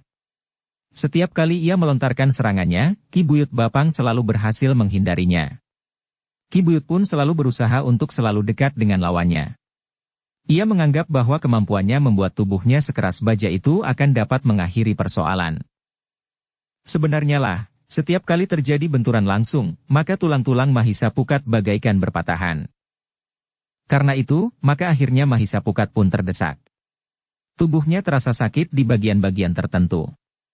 Bahkan menjadi merah biru. Dalam keadaan yang sulit itulah, maka Mahisa Pukat tidak mempunyai pilihan lain. Betapa berat hatinya, karena beberapa orang menganggap ilmunya sebagai ilmu yang licik. Namun ia tidak mempunyai cara lain untuk melawan Ki Buyut yang menjadi bagaikan berkulit baja. Demikianlah maka untuk selanjutnya, betapa tubuh dan tulang-tulang Mahisa Pukat serasa patah sementara kulitnya bagaikan terkelupas. Namun Mahisa Pukat memang selalu ingin membenturkan kekuatannya kepada lawannya yang memang memiliki ilmu yang tinggi. Lawannya memang menjadi heran melihat perubahan cara Mahisa Pukat bertempur. Jarang sekali ia mengelak, dan bahkan semakin sering pula ia menyerang dan mengenainya. Tetapi Ki Buyut itu setiap kali terkena serangan Mahisa Pukat hanya tersenyum saja. Tubuhnya yang sekeras baja itu tidak mudah ditembus oleh kekuatan yang bagaimanapun besarnya. Bahkan setiap kali terjadi benturan, Mahisa Pukat harus menyeringai kesakitan. Namun Mahisa Pukat tidak merubah cara bertempurnya. Benturan demi benturan telah terjadi. Setiap kali Mahisa Pukat harus menyeringai menahan sakit. Tetapi anak ini benar-benar anak iblis, geram Ki Buyut di Bapang. Ia sama sekali tidak bergeser dari arena betapapun ia didera oleh perasaan sakit. Tetapi agaknya ia memang menunggu sampai tulangnya patah. Tetapi pertempuran itu masih belum berubah. Benturan demi benturan telah terjadi. Tubuh Mahisa Pukat benar-benar bagaikan menjadi retak tulang-tulangnya. Namun Mahisa Pukat sama sekali tidak menjadi jera. Meskipun demikian, Mahisa Pukat itu bergumam. Ternyata orang ini memiliki ketahanan yang sangat tinggi. Demikianlah maka pertempuran itu masih berlangsung dengan sengitnya. Serangan demi serangan. Dan benturan demi benturan. Namun dalam keadaan yang paling sulit, maka Mahisa Pukat kadang-kadang masih juga mempergunakan kemampuannya untuk menyerang dari jarak jauh. Tetapi orang yang disebut Ki Buyut Bapang itu ternyata cukup tangkas untuk menghindarinya. Sementara itu pertempuran antara Mahisa Murti dan Empu Sepada pun berlangsung dengan sengitnya. Mahisa Murti ternyata telah berusaha pula untuk bertempur pada jarak jangkau wadaknya. Ia tidak lagi menyerang dengan kekuatan ilmunya yang meluncur dari telapak tangannya. Empu Sepada memang agak menjadi heran. Tetapi ia menduga bahwa Mahisa Murti ingin mempergunakan ilmunya yang dahsyat, yang akan langsung dikenakan kepada tubuhnya. Sebenarnya lah bahwa Mahisa Murti memiliki ilmu yang luar biasa. Berlandaskan pada ilmu itu pula lah maka Mahisa Murti mampu menyerang pada jarak tertentu, karena tuntunan aku lemah warah. Namun dengan ilmu itu pula lah maka Mahisa Murti, anak Mahendra ini, menjadi seorang yang disegani. Tetapi lawannya adalah orang berilmu tinggi pula. Itulah sebabnya, maka Mahisa Murti tidak mudah untuk mengeterapkan ilmunya dan memenangkan pertempuran itu. Pertempuran di antara mereka pun berlangsung semakin seru. Sekali-sekali Empu Sepada menyerang Mahisa Murti dengan angin praharanya sebagaimana Mahisa Murti sering pula menyerang dengan melontarkan ilmunya dengan menghentakkan tangannya. Namun dalam pertempuran yang semakin sengit, maka keduanya kadang-kadang telah membenturkan wadak mereka. Sementara Mahisa Murti sedang berjuang untuk mengatasi lawannya, maka Mahisa Pukat benar-benar menjadi semakin lemah karena tulang-tulangnya bagaikan menjadi berpatahan. Namun sebagaimana diperhitungkannya, bahwa tubuhnya masih akan lebih baik dari keadaan lawannya meskipun lawannya mampu membuat dirinya sekeras baja. Setelah keduanya bertempur beberapa lama, dan tulang-tulang Mahisa Pukat bagaikan berpatahan, maka ia mulai melihat perubahan terjadi pada lawannya. Namun ia masih harus bertempur terus, membenturkan tubuhnya. Dengan lambaran ilmunya yang diwarisinya dari ayahnya, maka pukulan Mahisa Pukat benar-benar merupakan lontaran kekuatan yang luar biasa. Namun tubuh lawannya menjadi sekeras baja, sehingga tubuh Mahisa Pukat sendiri menjadi kesakitan karenanya. Tetapi ia juga mewarisi ilmu dari Pangeran Singa Narpada dan sekaligus dari Aku Lemah Warah yang mula-mula dikenalnya bernama Tata Selintang. Karena itu, maka beberapa saat kemudian, Mahisa Pukat itu melihat hasil dari lontaran-lontaran ilmunya. Baik yang disadapnya dari ayahnya dengan benturan wadak, maupun dilontarkannya sebagaimana ia mewarisi ilmu aku lemah warah, namun juga dengan ilmu yang diterimanya dari Pangeran Singanarpada. Ki Buyut Bapang itu pun lambat laun mulai merasa perubahan di dalam dirinya. Tubuhnya memang masih sekeras baja. Tetapi kemampuannya terasa dengan cepat susut. Bukan karena kelelahan. Tetapi sesuatu memang tidak wajar telah terjadi pada dirinya. Ketika Ki Buyut menyadari apa yang telah terjadi pada dirinya, maka agaknya memang sudah terlambat. Ia sudah kehilangan sebagian besar dari kekuatan dan kemampuannya. Ia tidak lagi mampu bergerak dengan cepat, dan bahkan ilmunya yang mampu membuat tubuhnya sekeras baja itu pun telah jauh susut pula. Meskipun Mahisa Pukat kemudian juga menjadi lemah dan merasa nyeri di seluruh tubuhnya, bahkan sendi-sendinya rasa-rasanya hampir saling terlepas, namun pada suatu saat, ia benar-benar mampu menguasai Ki Buyut yang tidak berdaya lagi berbuat sesuatu. Pada saat Mahisa Pukat membenturkan kekuatan ilmunya terakhir, maka Ki Buyut tidak mampu lagi bertahan. Ia telah terhuyung-huyung beberapa langkah surut dan kehilangan keseimbangannya pula. Sehingga akhirnya Ki Buyut itu pun telah terjatuh. Mahisa Pukat tidak melepaskan kesempatan untuk meyakinkan apakah Ki Buyut itu benar-benar tidak berdaya. Karena itu, maka ia pun telah berjongkok di sisinya sambil memegang tangannya. Karena ia masih tetap mengeterapkan ilmunya, maka untuk beberapa saat terakhir, Ki Buyut benar-benar telah kehilangan segenap kekuatannya. Namun demikian Mahisa Pukat yakin akan keadaan lawannya, maka ia pun telah menjatuhkan dirinya pula duduk di sebelah Ki Buyut itu. Sambil menyeringai Mahisa Pukat sempat merasa beberapa bagian dari tubuhnya yang bagaikan pecah itu. Perasaan sakit dan nyeri masih saja mencengkamnya. Sementara itu, Mahisa Murti pun telah mengeterapkan ilmunya yang sama dengan Mahisa Pukat. Pada saat ia tidak berpengharapan untuk dapat mengalahkan lawannya dengan ilmunya yang lain, maka ia pun harus mengeterapkan ilmu yang diwarisinya dari Pangeran Singanarpada. Meskipun Pangeran Singanarpada sendiri merasa ragu jika seseorang menyebutnya bahwa ilmu itu adalah ilmu yang licik. Tidak, geram Mahisa Murti. Bukan langkah licik, karena ilmu itu diterapkan sebagaimana ilmu yang lain. Sebenarnya lah, Empu Sepada ketika menyadari apa yang terjadi atas dirinya telah mengumpat. Kau pergunakan ilmu iblis yang licik itu? Mahisa Murti memang menjadi berdebar-debar. Tetapi ia pun kemudian menggeram. Apa salahnya? Apakah kau juga tidak licik bahwa kau telah menghembus wajahku dengan debu sehingga mataku telah kemasukan pasir? Persetan, geram Empu Sepada sambil menyerang. Tetapi tenaganya memang sudah terlalu lemah. Itulah sebabnya, maka ia pun justru telah tersandar pada tubuh Mahisa Murti yang memang tidak menghindar. Namun dengan demikian akibatnya menjadi semakin parah bagi Empu Sepada. Tenaganya bagaikan terhisap habis, sehingga akhirnya hampir saja ia terjatuh seperti sebatang pohon pisang yang ditebang. Namun Mahisa Murti telah menahannya. Ia memang bermaksud menolong Empu Sepada dengan membaringkannya perlahan-lahan. Namun di luar sadarnya, bahwa Mahisa Murti masih mengeterapkan ilmunya, sehingga karena itu, keadaan Empu Sepada justru menjadi semakin parah. Baru kemudian, tiba-tiba saja Mahisa Murti telah melepaskannya. Namun tubuh Empu Sepada itu terbaring diam dengan mata terkatup rapat. Pingsan, desis Mahisa Murti. Namun Mahisa Murti tidak mempunyai kesempatan untuk menungguinya lebih lama lagi. Beberapa orang lawan, dipimpin oleh murid-murid Empu Sepada tiba-tiba sudah mengurungnya. Setan, geram murid Empu Sepada. Kau cederai guruku. Bukan maksudku, jawab Mahisa Murti. Tetapi kita berada di medan perang. Kemungkinan seperti itu memang dapat saja terjadi. Baik, jawab murid Empu Sepada. Kita memang berada di medan perang. Karena itu, maka cara yang aku pergunakan untuk membunuhmu juga sah. Pasukan kecil ini akan membuat tubuhmu arang-keranjang. Mahisa Murti termangu-mangu. Ia memang melihat sekelompok orang mengepungnya. Karena itu, maka Mahisa Murti harus melawan mereka dengan segenap kemampuan yang ada di dalam dirinya. Kisanak, berkata Mahisa Murti. Aku sudah mencederai gurumu. Jika ia sampai terlanjur kehilangan nyawanya, aku ikut menyesal. Hanya satu nyawa. Tetapi jika kita berhadapan dengan cara ini, maka aku akan membunuh banyak nyawa. Kau mulai menjadi ketakutan. Tetapi kami tidak akan dapat kau kelabui. Kau sudah membunuh, setidak-tidaknya melukai guruku. Karena itu, maka kau harus mati, geram murid Empu Sepada itu. Mahisa Murti memang tidak dapat mengelak. Ia bertanggung jawab atas tindakannya terhadap Empu Sepada.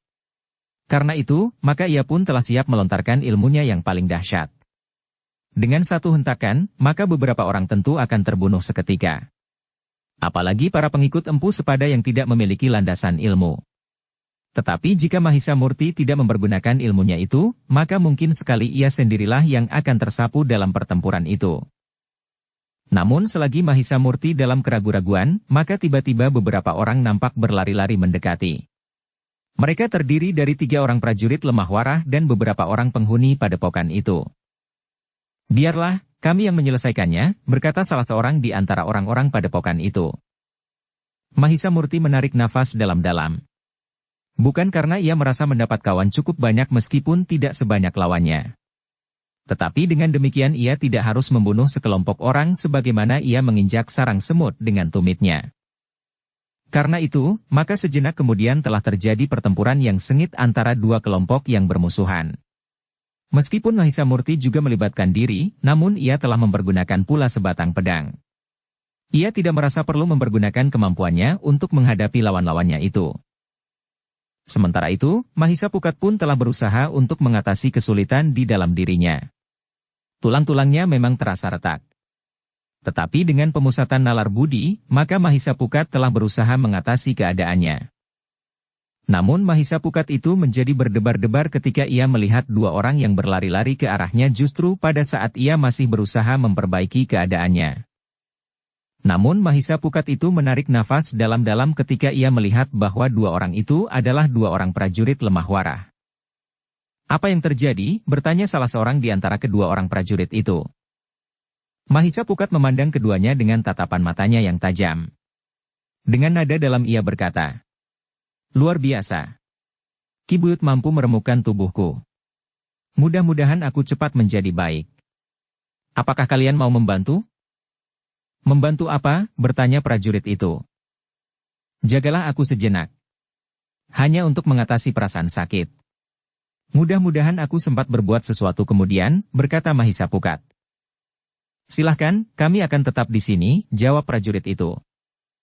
Demikianlah, maka Mahisa Pukat pun telah mengatur pernafasannya. Dipusatkannya nalar budinya dan disempurnakannya jalan darahnya. Ia memang tidak memerlukan waktu yang lama. Beberapa saat kemudian maka keadaan dirinya menjadi berangsur baik. Perasaan sakitnya perlahan-lahan bagaikan terdesak ke ujung-ujung rambutnya untuk didorong meloncat keluar dari tubuhnya. Namun kedua orang prajurit itu menjadi berdebar-debar. Beberapa orang murid Ki Buyut telah berlarian datang kepada kedua orang prajurit itu. "Kita lindungi anak muda itu," desis salah seorang di antara kedua prajurit itu. Sebenarnya lah beberapa orang telah datang dengan wajah yang tegang.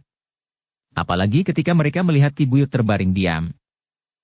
Dengan kemarahan yang membakar jantung, seorang di antara mereka berkata lantang, "Apa yang kalian lakukan di sini? Dan apa pula yang telah terjadi dengan Ki Buyut?" Kedua orang prajurit itu tidak menyahut. Namun mereka telah bersiaga sepenuhnya untuk menghadapi segala kemungkinan. Dalam pada itu, para pengikut Ki Buyut itu pun telah mengepung keduanya. Seorang di antara mereka berkata lantang, "Jika kedua orang itu tidak mau mengatakan sesuatu, maka mereka sajalah yang harus kita bantai di sini.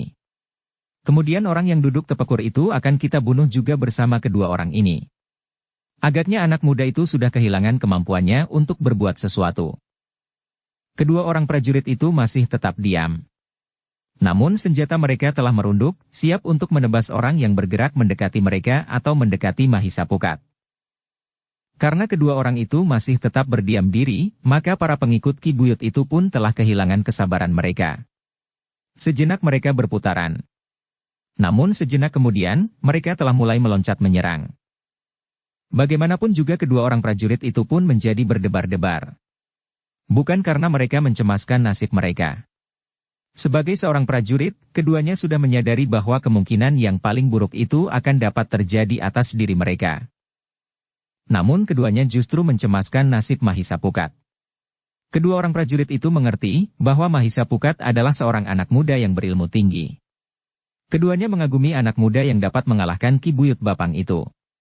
Karena itu, adalah sayang sekali, bahwa justru pada saat ia tidak sempat melawan, maka sekelompok orang telah membunuhnya. Karena itu, maka kedua orang prajurit itu pun kemudian telah bertempur dengan segenap kemampuan mereka untuk mengatasi sekelompok orang yang menyerang itu. Tetapi ternyata bahwa pekerjaan itu sangat berat bagi mereka berdua. Semakin lama ujung-ujung senjata sekelompok orang itu rasa-rasanya menjadi semakin dekat ke tubuhnya. Namun bagaimanapun juga kedua orang itu telah bertempur dengan sengitnya. Pada saat yang sangat gawat itu Mahisa Pukat selesai dengan pemusatan nalar budinya untuk memulihkan kekuatannya. Pernafasannya pun telah berjalan teratur, sementara urat nadinya terasa telah menjadi pulih kembali. Meskipun tulang-tulangnya masih terasa nyeri-nyeri sedikit, tetapi sebagian besar keadaannya telah pulih kembali. Karena itu, maka ketika ia membuka matanya, maka ia pun segera melihat apa yang telah terjadi di sekitarnya. Dua orang prajurit yang bertempur melawan sekelompok orang yang tidak dikenalnya, yang tentu para pengikut Ki Buyut atau Empu Sepada yang akan merampas batu itu bahkan dengan seluruh padepokannya. Karena itu, maka ia pun kemudian bergegas mempersiapkan dirinya dan berdiri. Dengan lantang ia pun kemudian berkata, kepada kedua prajurit itu, "Kita bertempur bersama-sama." Kedua prajurit itu menarik nafas lega. Rasa-rasanya beban yang terberat telah dapat mereka letakkan. Karena itu ia tidak lagi merasa sangat tegang menghadapi lawan-lawannya. Dalam pada itu Mahisa Pukat pun telah terjun pula ke arena. Ternyata seperti Mahisa Murti, ia tidak dengan serta-merta mempergunakan ilmu pamungkasnya meskipun ia harus berhadapan dengan sekelompok orang. Namun dengan meningkatkan tenaga cadangan di dalam dirinya, maka ia mampu bergerak sangat cepat.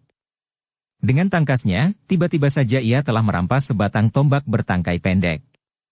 Kemudian dengan tombak itu ia pun telah bertempur dengan sangat dahsyatnya. Tombak itu telah berputaran dan melanda sekelompok lawannya itu sebagai angin prahara yang menakutkan. Demikianlah, maka kedua orang prajurit yang hampir saja terhimpit oleh kekuatan para pengikut Ki Buyut itu merasa terbebas dari kematian. Namun belum berarti bahwa mereka telah terbebas sama sekali, karena pertempuran masih terjadi di mana-mana. Namun dalam pada itu, ternyata bahwa prajurit lemah warah dan isi padepokan itu lambat laun mampu mendesak lawan-lawan mereka. Meskipun orang-orang yang menyerang padepokan itu jumlahnya lebih banyak, tetapi ternyata bahwa mereka tidak memiliki kemampuan setingkat dengan isi padepokan itu dan apalagi para prajurit lemah warah, sehingga semakin lama mereka pun menjadi semakin mengalami kesulitan. Apalagi ketika mereka menyadari bahwa Ki Buyut Bapang dan Empu Sepada telah tidak berdaya sama sekali. Bahkan Empu Sepada telah terluka di luar kemauan Mahisa Murti, Empu Sepada telah menderita karena tenaganya yang terhisap habis, sementara itu keadaannya benar-benar telah menjadi sangat lemah. Para pengikutnya menyadari bahwa mereka tidak lagi mempunyai pemimpin yang dapat mereka banggakan, bahkan para pengikut Ki Buyut Bapang dan Sempada pun merasa kesulitan untuk mengatasi mereka yang juga terbunuh di peperangan itu. Mereka merasa kehilangan pegangan. Itulah sebabnya, maka bagi mereka tidak ada jalan lain yang dapat mereka tempuh daripada berusaha untuk mencari hidup mereka masing-masing.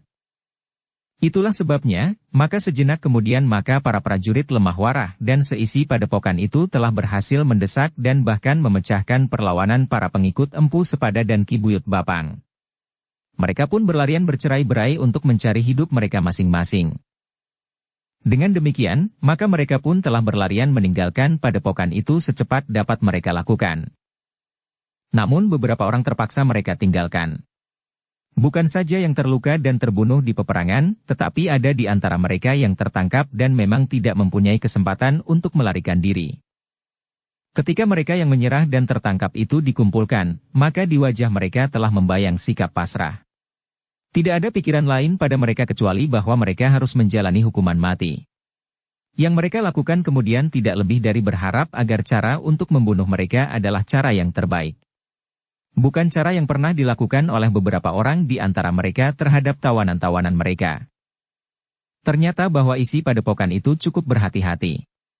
Para tawanan itu telah diikat tangannya dan dibawa ke pendapa. Kepada mereka diperintahkan untuk duduk berjajar saling membelakangi. "Maaf Kisanak," berkata Mahisa Murti. "Untuk sementara kalian terpaksa kami minta untuk bersikap demikian." Orang-orang itu tidak menjawab. Tetapi satu di antara mereka telah mengumpat kasar, meskipun hanya didengarnya sendiri. Sementara itu, Mahisa Murti dan Mahisa Pukat, serta para senapati dari Lemah Warah dan pemimpin padepokan itu telah memimpin langsung pembenahan atas padepokan yang menjadi berserakan karena pertempuran. Sementara itu yang lain tengah sibuk mengumpulkan kawan-kawan mereka maupun lawan yang terluka dan terbunuh di peperangan. Empu Sepada ternyata benar-benar telah terbunuh oleh ilmu Mahisa Murti yang masih muda itu. Nampaknya Empu Sepada memang menganggap anak muda itu terlalu rendah tataran ilmunya, sehingga ia terlambat menyadari apakah yang sebenarnya dihadapinya. Ketika timbul kesadaran tentang kenyataan yang dihadapinya, ia sudah terlambat. Beberapa orang telah mengangkut tubuh Empu Sepada itu ke pendapa. Beberapa pengikutnya hampir tidak percaya bahwa Empu Sepada terbunuh oleh anak yang masih muda itu. Sementara itu tubuh yang lain pun telah dibawa pula ke pendapa. Namun ternyata di dalam tubuh itu masih mengalir nafas seorang tua yang sebaya dengan Empu Sepada. Seperti para pengikut Empu Sepada, maka para pengikut Ki Buyut pun hanya dapat menundukkan kepalanya. Namun mereka masih mempunyai harapan bahwa Ki Buyut akan sembuh dan dapat membantu mereka berbuat sesuatu, atau justru Ki Buyut itu adalah orang yang pertama kali akan dipenggal kepalanya. Baginya lebih baik, bahwa ia tidak sadar lagi sampai saat pemenggalan itu tiba, berkata salah seorang pengikutnya di dalam hatinya. Atau ia justru mati sebelum sadarkan diri. Itu jauh lebih baik daripada ia akan menjadi permainan kedua anak muda itu apabila kelak ia menjadi sadar. Dengan demikian maka para pengikut Ki Buyut dan Empu Sepada itu hanya dapat menunggu apapun yang akan terjadi atas diri mereka. Namun bagaimanapun juga, jantung mereka pun terasa berdebaran. Sementara itu, maka orang-orang yang terluka pun telah dikumpulkan. Para pengikut Empu Sepada dan pengikut Ki Buyut dikumpulkan dalam satu barak. Beberapa orang menjaganya dengan senjata di tangan.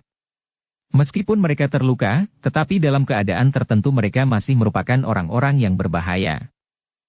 Demikianlah, maka padepokan itu pun kemudian menjadi sibuk. Bukan sibuknya pertempuran, tetapi justru sebaliknya. Orang-orang yang ada di padepokan itu menjadi sibuk merawat akibat perang yang garang. Beberapa orang yang dianggap memiliki pengetahuan tentang pengobatan telah bekerja dengan segenap kemampuan mereka untuk merawat mereka yang terluka. Bukan hanya kawan-kawan mereka saja, tetapi juga para pengikut Empu Sepada dan Ki Buyut Bapang.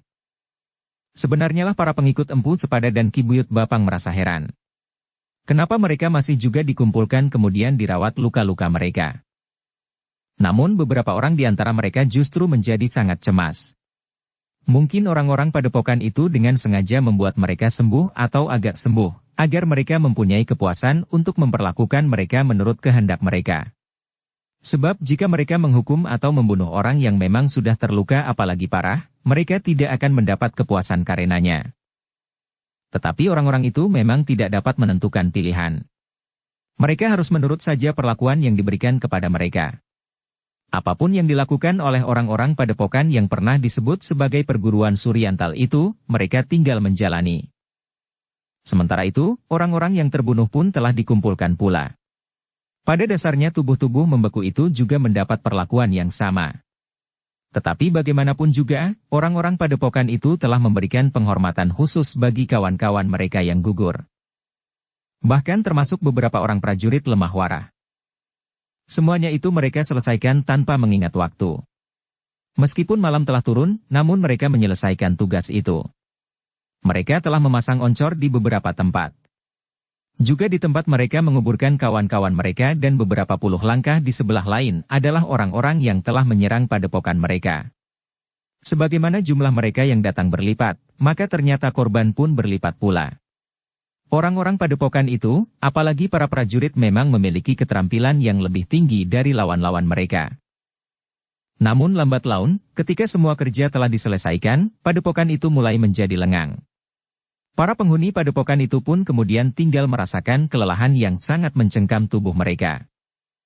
Tetapi semua kerja sudah selesai. Mereka tidak mau menunda, karena mereka menyadari, jika ada kerja yang tersisa, maka mereka akan menjadi sangat malas untuk memulainya kembali. Karena itu, maka mereka telah menyelesaikan tugas-tugas mereka sehingga mereka dapat beristirahat tanpa terganggu kecuali yang bertugas berjaga-jaga. Baik yang bertugas di dinding-dinding padepokan, di regol yang rusak, maupun mereka yang mengawasi para tawanan. Sementara itu, yang lain benar-benar beristirahat sepenuhnya. Mereka begitu saja menjatuhkan dirinya dan tidur nyenyak. Jarang di antara mereka yang sempat membersihkan dirinya dari keringat dan debu. Namun ada juga di antara mereka yang sibuk di dapur. Setelah kerja keras, maka perut pun terasa menjadi sangat lapar. Demikian perut mereka merasa kenyang, maka mereka pun mendengkur seperti tidak akan mempunyai keinginan untuk bangun lagi. Dalam keadaan yang demikian, Mahisa Murti dan Mahisa Pukat tetap dalam keadaan siaga lahir maupun batin.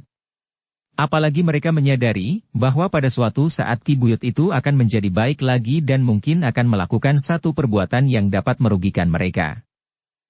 Karena itu, maka di antara mereka yang harus diawasi, yang paling banyak mendapat perhatian adalah Ki Buyut Bapang. Namun nampaknya keadaannya memang cukup parah. Meskipun orang yang dianggap memiliki pengetahuan tentang obat-obatan sudah bekerja keras, tetapi ternyata bahwa orang itu masih juga belum sadarkan diri. Tetapi Mahisa Murti dan Mahisa Pukat pun kemudian telah membagi tugas. Di malam yang tersisa, maka sebagaimana para prajurit lemah warah dan para penghuni padepokan, maka keduanya telah menentukan untuk beristirahat bergantian. Seandainya mereka tidak lagi sempat tidur, setidak-tidaknya mereka sempat membaringkan tubuh mereka yang memang terlalu penat. Apalagi Mahisa Pukat, yang tulang-tulangnya serasa menjadi retak.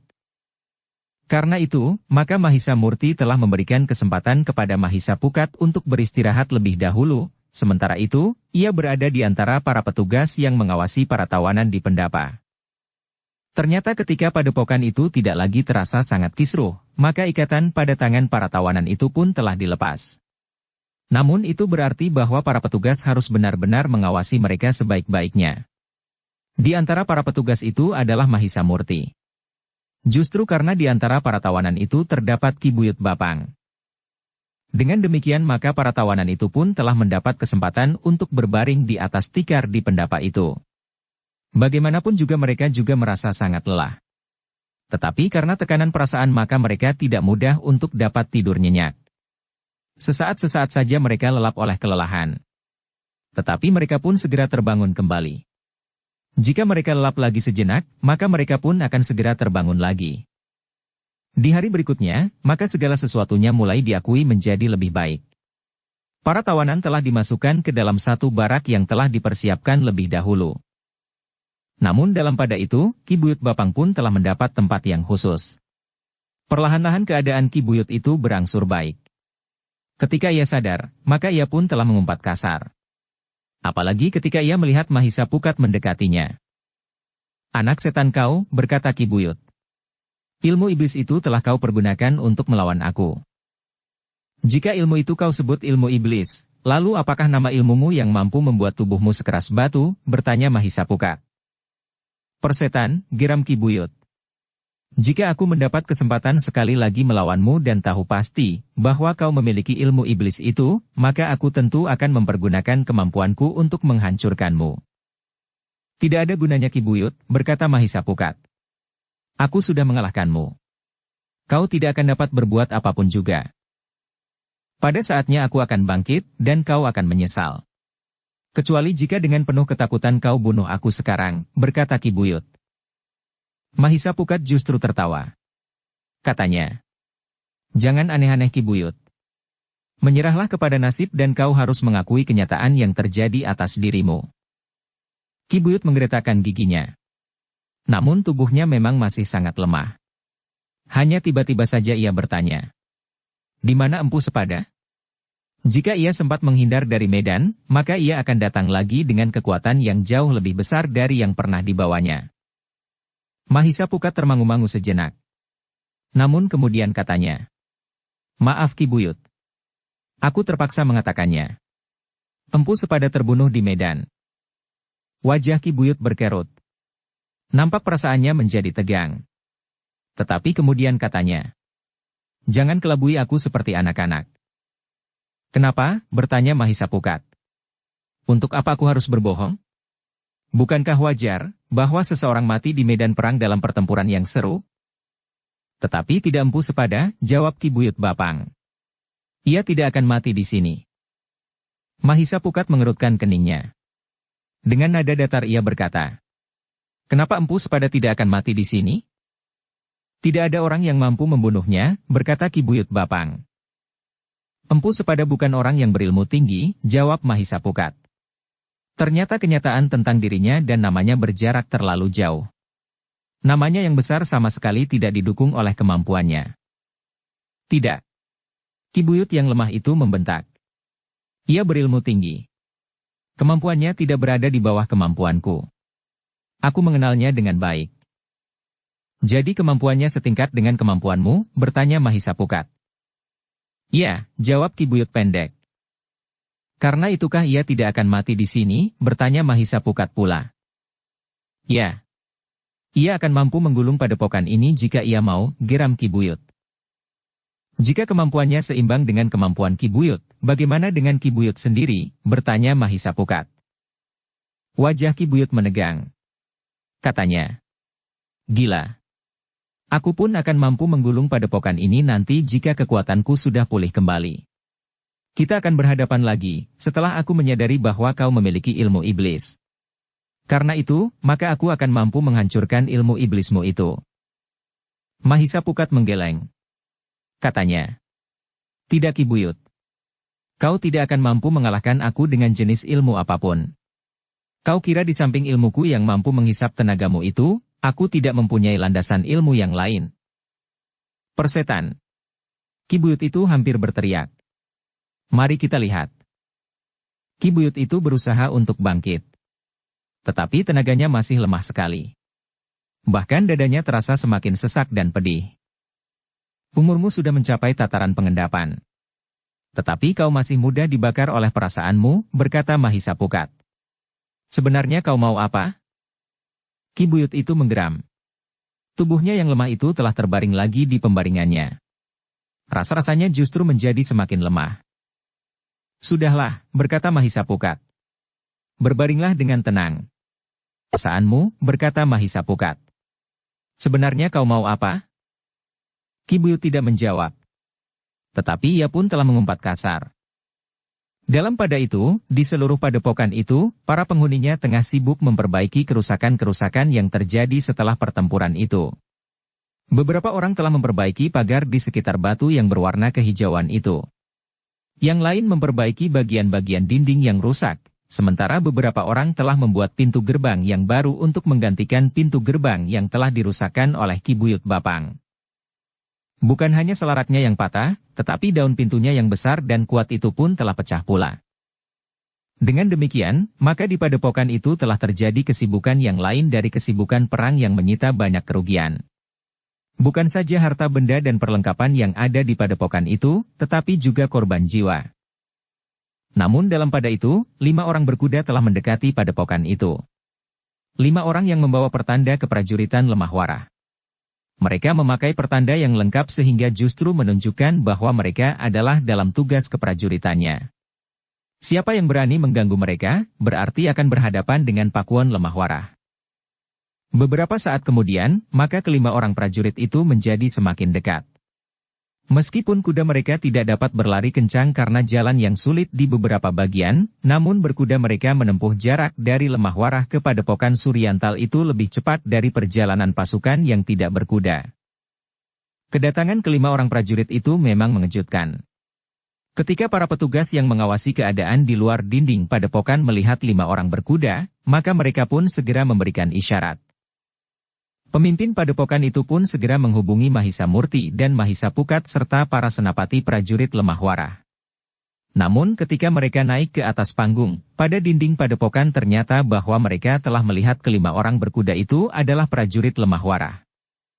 Dengan serta-merta para senapati Lemah Warah yang telah berada di padepokan itu pun telah menyongsong mereka. Pintu yang dibangun untuk sementara itu pun telah dibuka. Kelima orang prajurit itu pun kemudian dipersilahkan memasuki padepokan. Seorang senapati yang memimpin kelima orang itu, berdesis. Sesuatu agaknya telah terjadi. Ya, jawab salah seorang senapati yang sudah ada di padepokan itu. Perang, desis senapati yang baru datang. Ya, jawab senapati yang datang terdahulu. Kelima orang prajurit yang baru datang itu mengangguk-angguk. Ketika mereka sudah naik ke pendapa, maka mereka pun telah bertemu pula dengan Mahisa Murti dan Mahisa Pukat.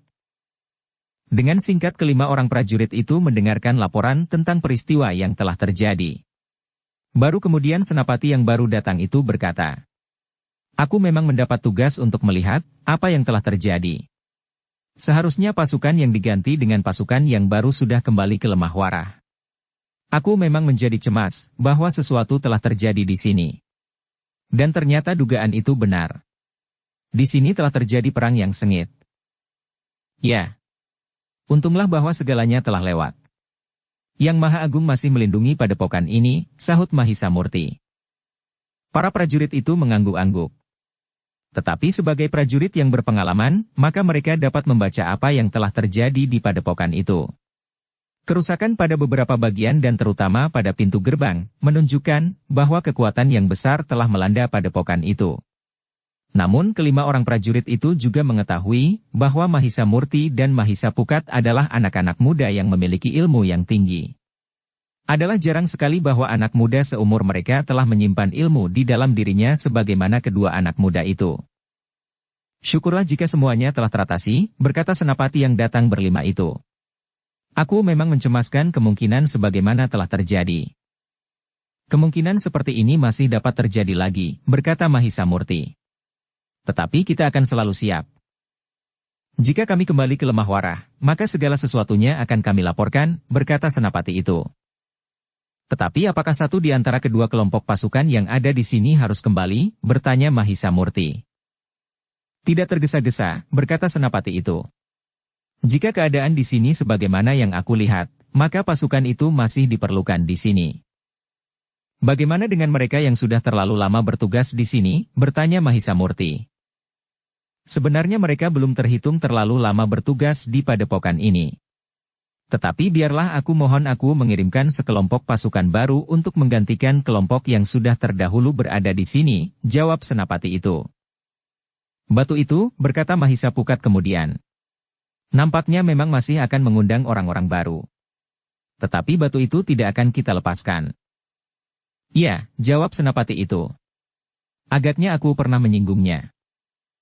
Yang menjadi persoalan kemudian adalah, kami berdua memerlukan waktu untuk mencari seorang atau dua orang pemahat yang baik untuk membentuk batu itu menjadi sebuah patung, berkata Mahisa Pukat. "Baiklah," berkata senapati itu. "Jika besok kami kembali, maka hal itu akan kami sampaikan kepada aku. Mungkin aku dapat memberikan jalan sehingga kalian akan mendapat kesempatan untuk itu." "Terima kasih," berkata Mahisa Murti. "Kami memerlukan waktu barang 1 bulan untuk menghubungi seorang pemahat.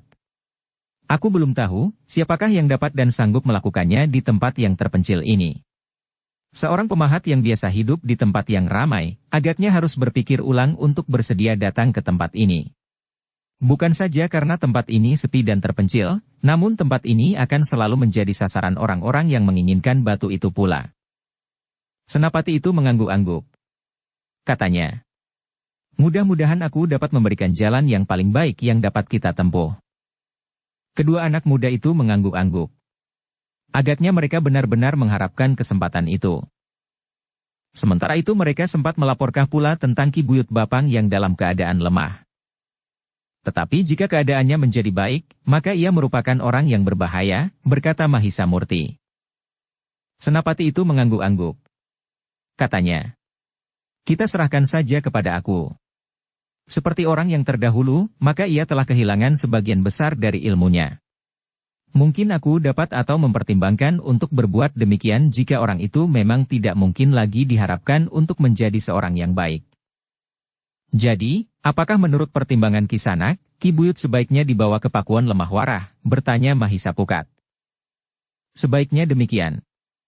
Jika ia tetap berada di sini, maka seisi padepokan ini akan mengalami kesulitan untuk tetap menahannya. Apapun yang akan dilakukan oleh aku, terserahlah kepadanya," berkata senapati itu. "Kami akan menunggu," berkata Mahisa Pukat. "Besok kami akan kembali. Aku menunggu laporan kami, karena selama ini aku memang merasa gelisah," berkata senapati itu. "Di Lemah Warah, aku akan sempat melaporkan semuanya, termasuk Ki Buyut Bapang." Demikianlah kelima orang prajurit itu tetap berada di padepokan sampai hari berikutnya. Mereka sempat tinggal di padepokan itu dan merasakan betapa sepinya di malam hari. Meskipun demikian panasnya peperangan masih membekas di padepokan itu. Mahisa Murti dan Mahisa Pukat akan tetap menunggu di padepokan itu sampai saatnya aku memberikan jalan kepada mereka untuk meninggalkan padepokan itu barang sebulan. Seperti yang direncanakan maka di hari berikutnya kelima orang prajurit itu telah meninggalkan padepokan Suryantal kembali ke Lemah Warah. Mereka telah membawa beberapa persoalan yang harus segera mereka sampaikan kepada aku Lemah Warah. Beberapa saat sebelum berangkat, mereka sempat bertemu dengan Ki Buyut Bapang. Agaknya Ki Buyut pun seorang yang keras kepala seperti tawanan sebelumnya. Dengan demikian, maka Senapati yang memimpin kawan-kawannya yang sekelompok kecil itu berdesis. Sebaiknya ia mengalami perlakuan seperti orang yang terdahulu.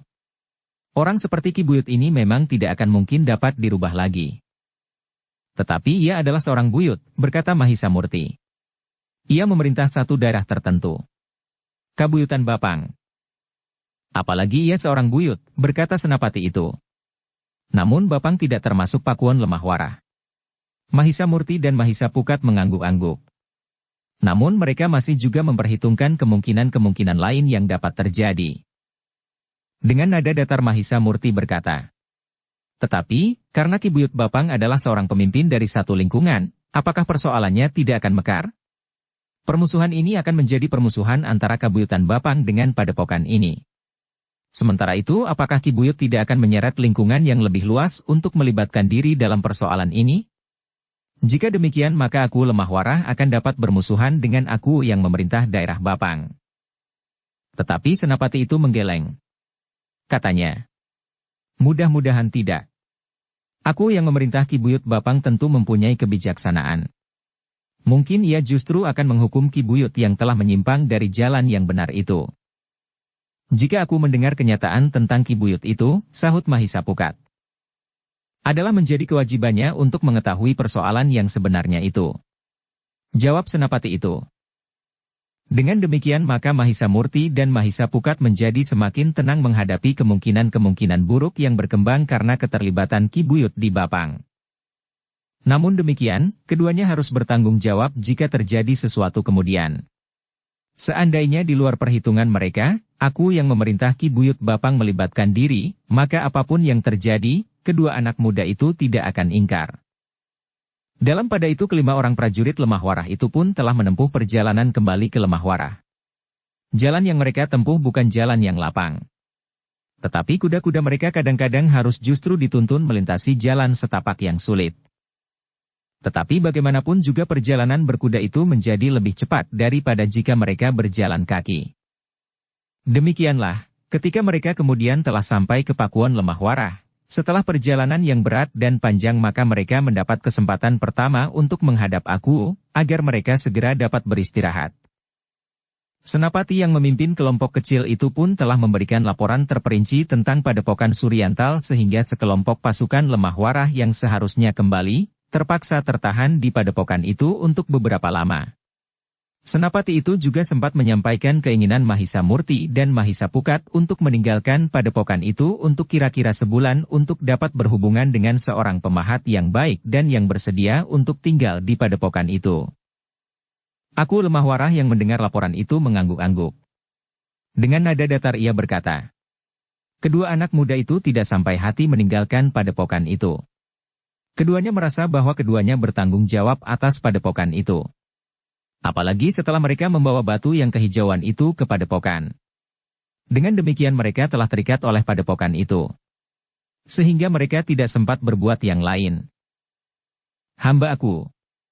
Mereka selalu dibayangi oleh kemungkinan-kemungkinan buruk, bahwa seseorang atau sekelompok orang datang untuk mengambil batu itu. Mereka bukan saja cemas kehilangan batu itu.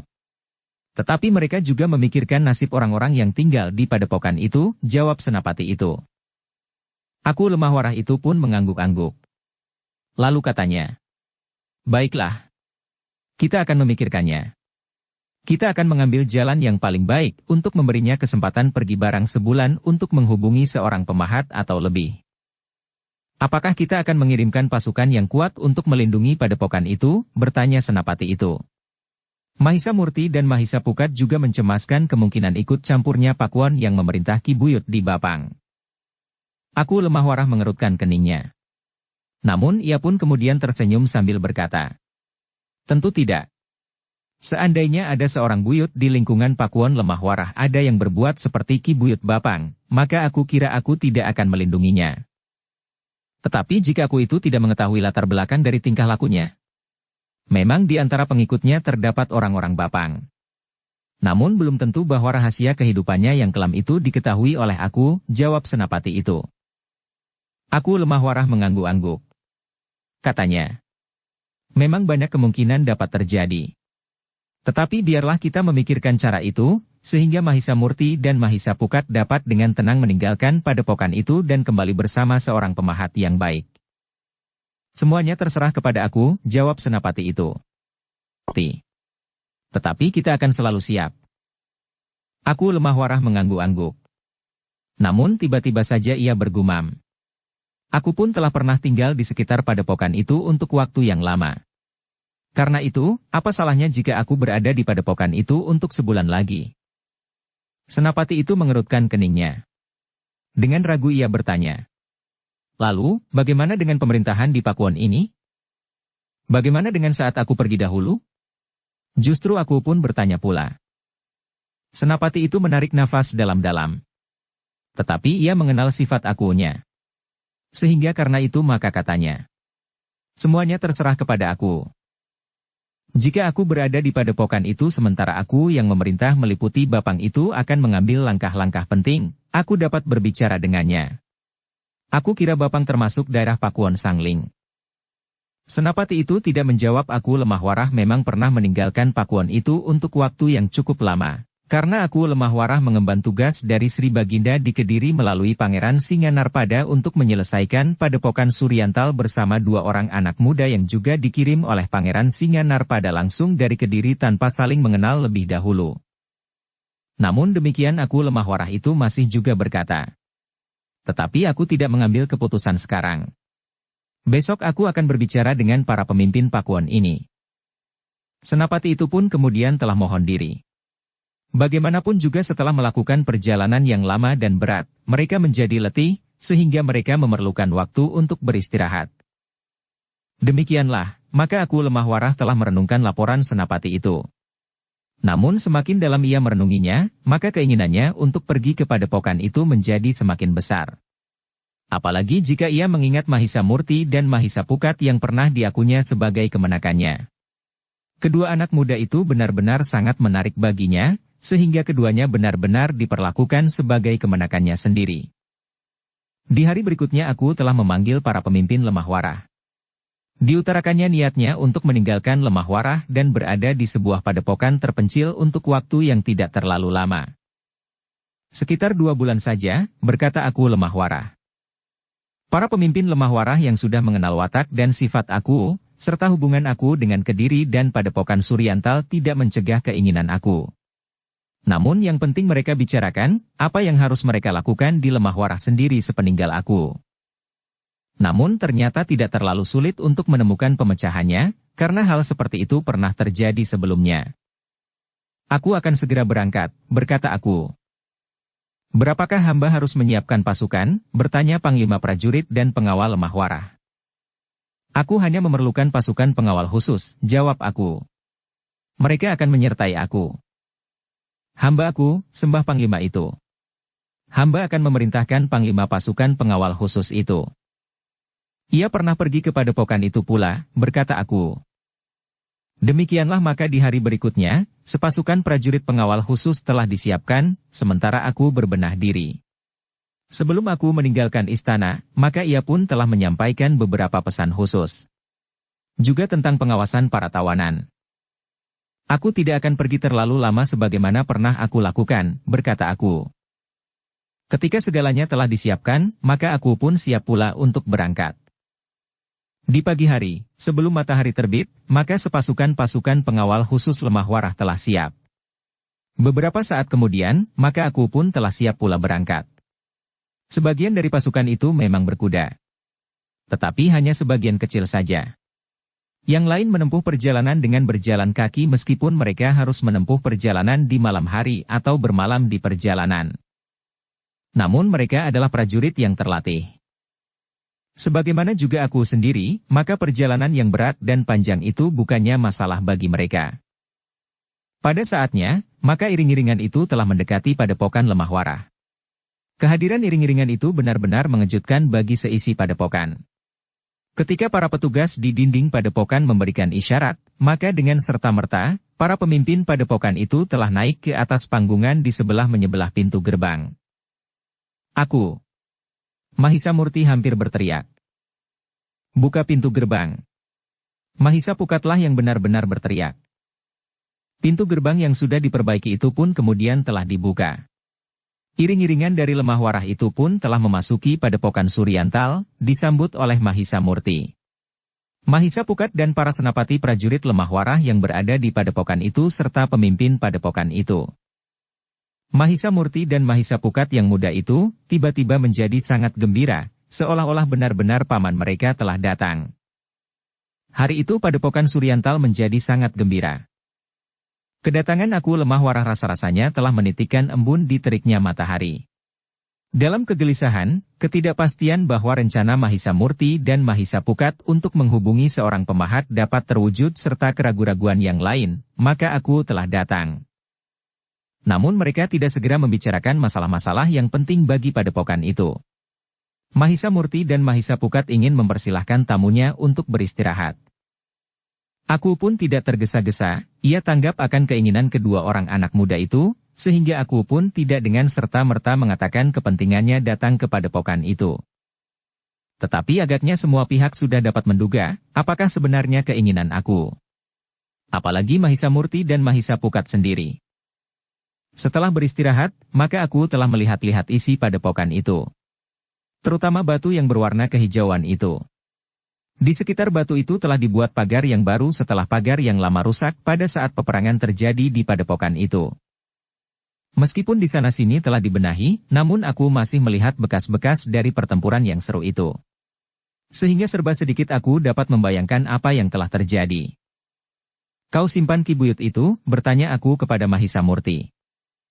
Ya aku, jawab Mahisa Murti. Keadaannya sudah membaik. Setiap kali kami masih harus mengurangi memperlemah kekuatannya yang tumbuh kembali. Mahisa Murti dan Mahisa Pukat pun sempat menceritakan apa yang dapat dilakukan oleh kibuyut itu, sehingga mereka harus memperlakukannya secara khusus. Tanpa perlakuan demikian, maka kami berdua terikat sekali pada bilik kibuyut itu, berkata Mahisa Pukat. Aku pun tertawa. Sambil mengangguk-angguk ia berkata, aku mengerti. Tetapi apakah aku dapat menemuinya? Silahkan aku. Orang itu akan menyadari kekecilannya jika ia bertemu dengan aku, berkata Mahisa Murti. Jika kibuyut itu belum mengenal aku, maka aku kira ia tidak mempunyai tanggapan apapun atasku, berkata aku. Mahisa Murti dan Mahisa Pukat mengangguk-angguk.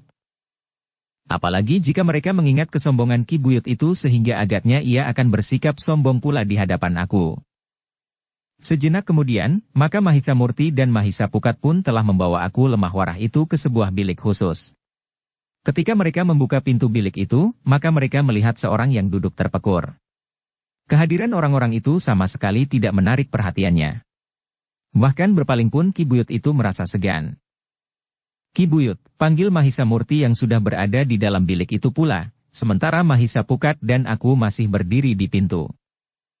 Kibuyut sama sekali tidak berpaling, ia masih tetap duduk tepekur di atas amben bambu. Mahisa Murti menarik nafas dalam-dalam.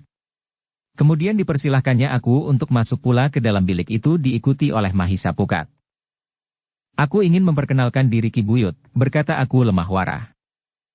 Kibuyut itu menarik nafas dalam-dalam. Perlahan-lahan ia pun telah berpaling. Dilihatnya Mahisa Murti berdiri bersilang tangan di dada.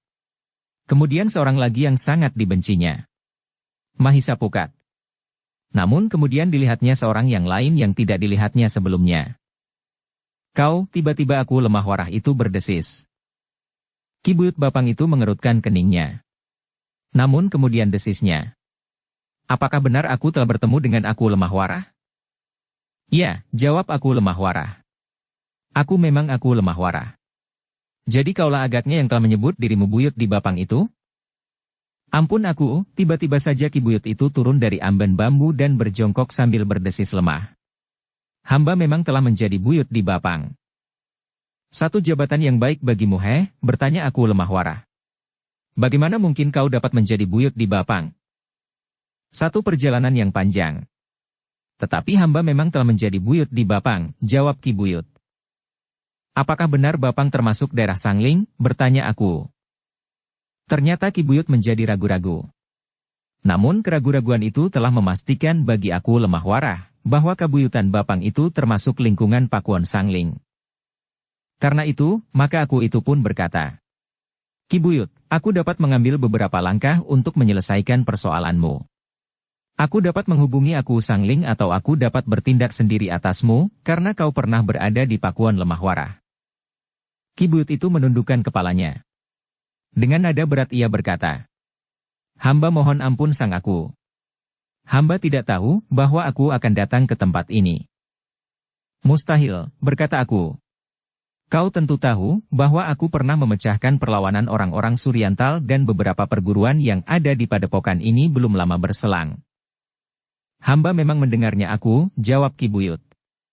Tetapi hamba tidak mengira bahwa demikian erat hubungan aku dengan padepokan ini, sehingga pada satu saat aku telah kembali lagi ke padepokan ini.